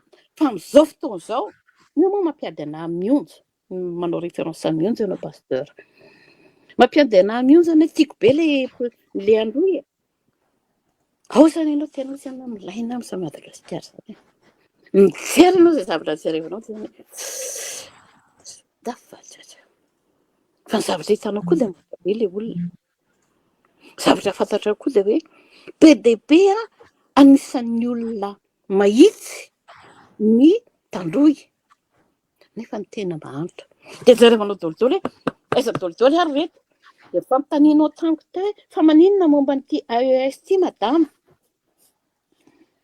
dia valiny tsotra be raha teo ambolohany dia apetraka foana le hoe rehefa manao évaluation ana projet le olona dia hoe inona ny supply inona ny demand ny zavatra hita dia tsotra le demand kely balika satria éparpiller les populations noho izany ny AES ny mety économique indrindra tao anatin'izay situation izay manaraka mitady rarano amin'ny citerne fa rehefa amin'izao fotoana izao fa mitombo ny olona dia manontantena ianao hoe aiza ny réévaluation ny demande ka tsy terena fotsiny amin'ilay supply le tolotra zany. Zao zany tenen'izy tia ny tolotra 10 millions de dollars napetrako, zay any capacité d'absorption nareo ka tsy tia lala ny demande. Nareo nefa ny anareo malagasy tsy mahavita maka amin'ny zava-misy les données fondamentales amin'ny teny hoe ireto ny données fondamentales ho anay en matière de population et de démographie, en matière de disponibilité de ressources, en matière de densité de population et de coût d'investissement. Dia zao ny soahanay. Tsy manao an'izany tsika. Dia ny zava-misy rehefa avy eo dia zao ny projet zao ny tianay, zao ny zava-misy dia zao zany nataonareo. Dia eo zany ianao no miteny hoe iza ny diso. Satria ny fanontaniana amin'izao fotoana izao dia lasa hoe famelitsiny daholo hoe nareo ny diso ka, nareo ny diso. Ao anatin'izay rehetrarehetra izay zany ny tsika izao. Fa ny anany dia hozy isany hoe mba ahafahana mijery amin'ny maso tsy mitongilana dia ameo daholo ny données. Dia izay no mahatonga na mitsirika tsirairay hoe zao nataon'ireto, zao nataon'ireto, zao nataon'ireto. Dia ny zavatra mampiomehy rehefa anontaniana ny olona miresaka famatsian-drano tsika pastera. Gaga ianao gaga amin'ny tena hoe ny projet éducation dia misy composante na approvisionnement en eau mifanakaiky amin'ny EPP.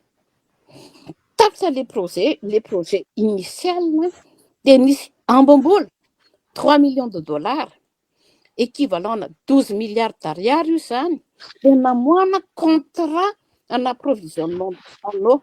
Rehefa anontaniako ny olona hoe reto misy lista na contrat fa avoakako aminareo aloha iza nazo ny contrat fa betsabetsaka le contrat 400 millions 200 millions 300 millions. Dia ianao misy malala ve momba an'ireto contrat na approvisionnement en eau reto satria lazain'ny olona fa misy forage mandeha amin'ireo tsisy malala. Dia eo zany ianao iza ny diso amin'izay fotoana izay. Ny projet ve sa le malagasy tsy malala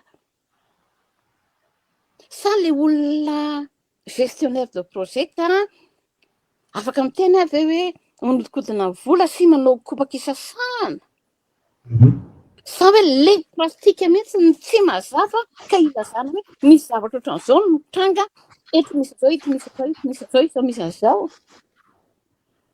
Dia eo tsika menakamo zany no fampijery foana fa amiko le izy za aloha amin'ny mampandalina azy zany tena diso voalohany aloha ny banque mondiale. Diso voalohany ny banque mondiale satria manana obligation izy sy responsabilité afa manery azy anaraka ny famatsim-bolana, manery azy ny ampiena ny kolikoly amin'ny famatsim-bolana. Tsy manao izy. Dia io le resaka ny atsimo io zany dia tena nampiakam-bolana zavatra anankiroa ngeza be akoatran'izay le niteneninao izay le hoe ahoana io AES io. Nisy fizarana camion citerne teto Antananarivo produire dia hoe ny ampahan'ilay camion citerne alefa any Androy. Dia izy ianao hoe voalohany indrindra aloha izao no tsy mazava tamiko firy ny camion citerne no vidiana. Tamin'ireo camion citerne no vidiana ireo firy no nalefa tany Androy. Rehefa nalefa tany Androy izy iza ny tompona andraikitra sa tatana an'ilay camion citerne. Rehefa tany havana any Androy ianao sisany neny le eto Ambovimbe angeny ny anankiroa sisany no hita dia le any amin'ny hafa zany tsy fantatray tsy misy tsy misy fanambarana. Iza ny diso. Akoatran'izay misy zavatra be dia be no lazaina hoe essayer de voir toutes les alternatives technologiques qui peuvent se mettre en place dans la région. Tamin'izany ny fananoka amin'ny teny hoe Anetiko dia manao ny bionique ny resaka captation de rosée. De lasa nanao revue, nanao relevé hoe misy rosée be eto amin'ity Ambovimbe ity. De 10 heures de la nuit jusqu'à 7 heures du matin dia tokony zany eritreretanao nanaovana an'izay captation de rosée zay. Teknika bobaka be ny amin'izany. Maninona tsy atao. Misy olona proposition hoe sao dia tokony apetraka ny resaka désalinisation satria manana bord de la mer 400 km 500 km de bord de littoral ny andro e tsy misy resaka. Napetraka ny resaka mandrare sampona dia testa be aloha sahady testa be satria ny antony dia zao nianga ilay projet tsara tarehy be tao anatin'ilay sary, tsara tarehy be ny descriptif an'ilay projet. Dia nandeha ilay projet dosinao aiza daholo e makaiza amin'izay fa milay ity, milay be ahoana momba azy. Nandeha aloha ilay projet tsy fantatra hoe vita na tsy vita fa teo nelanelany teo dia niakatra ilay izy de 6 millions latsaka dia niakatra 50 millions de vazabaza be hoe vous êtes en train de nous faire de la corruption ou quoi? Comment se fait-il qu'un projet d'une valeur de 6 millions de dollars puisse, sans avoir d'explication rationnelle, claire et transparente, ça augmente à 50 millions de dollars? Dia niverena analyse dia miverina 6 millions mahery kely. Dia nanontany ianao efa réceptionné ilay tamin'ny novembre disnao ok milay be.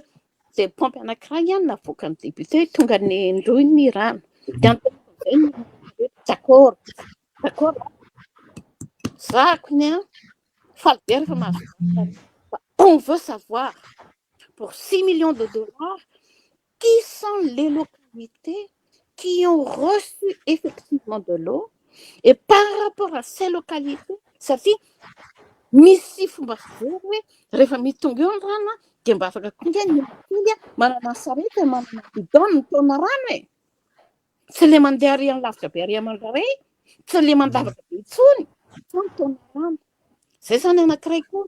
Raha misy zavatra be dia be ozy izy ilay olona nanao projet koa natasany madame ny FAO. Manao koa ny UNICEF, manao ny FAO. Tsy hitanao hoe aiza ireny. Ny olona mamerina aty amiko. Nanao famatsinana, nanao forage izy sy FAO dia zao ny zava-misy eo. Tsy hainay vidiny fa vao mipetaka telo-volana ilay forage dia tonga dia maty. Zay maninona tsy rapportenareo aiza ilay toerana? Iza nanao ny asa? Iza nanao financement? Angoaza misy fantatra ary neny. Donc tout ce qu'on fait à Madagascar c'est dans le flou. On ne connaît pas quel financement, le montant de financement, les responsables qui ont exécuté et les résultats attendus du financement. Zareo avy eo olona miteny hoe nena tsy zavatra fantatra izany. Zareo avy eo olona miteny ohatra mampibebenga amin'eny le forage nataon'ny FAO nge tsy manondraka akory asasaka hekitara. Zay tsika.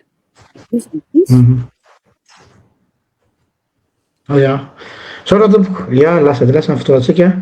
Manana sosokevitra hoe mbola ho asiantsika tapany faharoa amin'ny manaraka amin'ny fotoana mampety azy. Mankasitraka indrindra ny madame Adèle antsika mitondra éclaircissement ny amin'izany zavatra zavotany dia zavotany izany ozy betsika eo zay. Fa raha fehezina angamba izany rehetrarehetra izany dia hoe mitodika amin'ny fitondram-panjakana sy ny vahoaka malagasy hoe concertation nationale ve no mahamaika sa consultation ny olona izay manana ny expertise amina ataontsika hoe ohatran'ny hoe tobily anankiray miditra ao anaty garage dia mila atao entretien dia mila atao expertise dia inona ny aretiny. Zay angamba an'izao eto zao tsika dia efa mahita pahany fa tena marary le fiara Madagasikara ary tsika ihany dia efa mahita azy ka dia mino zay fa akalesona ireo zay nahare antsika tamin'ity anio ity. Mankasitraka anao tompoko nanome fotoana lava dia lava anay na dia fantatra fa be ny andraikitra ao sy ny adidinao fa de ny ekenao mpitiavana ity androany ity mbola manome toky zay raha sitraka ao hoe mbola ho asitsika toa de satria mbola rehefa sokafana le kapohan'le fiaratsika de mbola be ny zavatra mampatahotra ao sao de laha any am-pandehanana eny ny solika de tsy tonga any amin'ny alehan'ny fiara fa misaotra betsaka amin'ny fotoana, misaotra betsaka amin'ny vaovao information. Ny anisan'ny fanambina ngezabe eto zao de ny hoe zay ifanomezantsika tarana moa hoe mila édukena am'izay le vahoaka ampahafantarana ny marina sy ny zava-misy marina mba ahafahany mitaky ny zoany satria lasa izy tompony zo ndray no miafiafy sy mangatakatiny. Zay le izy de araky ny teniny zay hoe efa misokatra raha teo ny radio web radio de mbola be ny fiaraha-miasa zay ho tanterahantsika fa tsy haiko hoe misy teny farany apetrakareo mianaka ve alohan'ny fa zareo fa zay niany farany angambany. Ho anangamba zany ny teny farany de hoe manan-karena be Madagasikara, midadasika be ny velaran-taniny sy ny velaran-dranomasiny, ny dikany tsy vitantsika ny manaraka ny zava-misy raha tsy manana fomba fiasantsika. Iray voalohany zay. Faharoa, za zany de manao an'le antsoaviko foana atao hoe mila tambajotra ny olombanina, tambajotra ny olombanina, azadi kely, vola madinika ny raisinareo, de ndao ifametanana, de aza mifampijery hoe tsy tiako morontanina fa bokosy be le ry masaka sy babobaka, masosotra pastera fa mahay mikabary be pastera mahay manao, de lasa n'le ry daholo ny kila. Non, aza mijery an'izany intsony fa hoe inona mahararintsika, ahoana no ahafahantsika fanome tolo-tanana. Zay zany ny ambavatra amin'le malagasy hoe ndao re tompoko, ndao anao tambajotra ny olombanina, mifanome tolo-tanana, fanavoatra. De makasitraka anareo pastera aloha. Ianao antsoantsoe de makasitraka na mesetra na nanovana. Ianao misaorana be dia be. Mosy tany angamba mamalina. Misaotra aloha voalohany vahintsika andreo ny Madamadelina tonga soa ato amin'ny GDLR ary mbola vonona hieno anao eto foana fa za ary tsy vao maika tsy niteny betsaka androany. Efa voalazanareo teo moa le fisaorana ny rehetrarehetra mpanaraka. Le nako ambangony fotsiny de hoe misy Madamadelina hoe tena tsy mahantra Madagasikara. Tsy mahantra atsika amin'ny angovo, tsy mahantra atsika amin'ny rehetrarehetra fa kosa mahantra atsika amin'ny olona matapa-kevitra. Mahantra atsika amin'ny olona manana honnêteté intellectuelle sy volonté politique. Tsy ananantsika zany amin'ny taona maromaro mitondra fanjakana. Zay zao araka ny teninao farany teo hoe mila tambazotra. Zay anisany asan'ny GDLR amin'izao fotoana hoe satria be dia be ny olona manao commentaire inona ary ny atao, ndao inona ary ny atao, maika. Azovana zany fomba zany satria efa manao devoir anay zay zao hoe mampahafantatra aloha. Mihay betsaka ny vahoaka mahafantatra, mihay betsaka ny olona tonga saina. Am'izay mba mihena zany le olona mpanao merci présidence, le mpitehaka an'le zavatra tsisy dikany. Mba miverina tsikelikely zany le toe-tsaina malagasy tany aloha hoe miady ny tsirarana, miady amin'ny fahasahiranana, mila fiainana mandroso. Fa am'izao indrindrandrindra ny tanora lasa mirediredy. Raha mijery anao Facebook, mijery TikTok, zavatra tsy misy dikany mampirediredy ny tanora de varinany daholo. Any izy mavita mandany méga fa eto amintsika izy mety tonga de mipasy fotsiny de tsy tiany fa ezaka ihany atsika ampatonga saina ny tanora atsika ary tsy ny tanora ihany fa mpiara-mitolona, ny zokonjokony, ireo mpanenjika seza mba ho tonga saina satria avy am'le aiay tsy havanana ihany pastera hoe teo tsika ny aiay ho telo taona sa ho roa taona mihoatra ny roa taona de nisy mpanao politika hono nivory fa hoe mety ho teteza mita ao anatin'ny telo taona mety hiteny anareo hoe zay koa afaka hiteny hoe ao anatin'ny telo taona zany raha ny programanay miaraka amin'ny ekipanay mety hoe misy 1 million de jeunes mety ahazo asa zany zany rehefa sambanao propagandiko fa hoe tena mampiasa saina de mampatahotra fa mankasitraka antsika rehetrarehetra lasa tohizana lasa mitohy be le resaka de mankasitraka ny vahoaka malagasy rehetrarehetra na ny an-tanàna na aty ivelany mankahery ny namana GDLR rehetrarehetra mialatsiny amin'ny namantsika resakiditra teo pastera fa sady tsy voapetraka antsika koa fanontaniana ny tao amin'ny WhatsApp fa mialana tsiny fa mbola ho tohizatsika le izy misaotra betsaka ny eritreritra reo hoe tohizana azy izy sy namantsika io zay spécialiste en économie dia manana ny maizy azy koa ka am'izay fanena tsara ka de misy le farany ngambany amarana koa azy hoe ina ametrahan'le tambazotra n'olombanina efa misy projet ho atao mihitsy anomboana azy faritra anankiray de mbola ifampitaona eto moa tsika de resaka eo dia asehotsika hoe ahoana ny afahana manao an'izay fa dia misaotra atsika rehetra mirary soa daholy soavin'ny alina ho atsika tia amin'ny tany maizina zareo mbola any amin'ny andro atoandro de mahazo tototompoka tratra atoandro moa zany fa loatra kely de mirary soa atsika rehetra de misaotra ty tompoko misaotra betsaka misaotra velomo madahary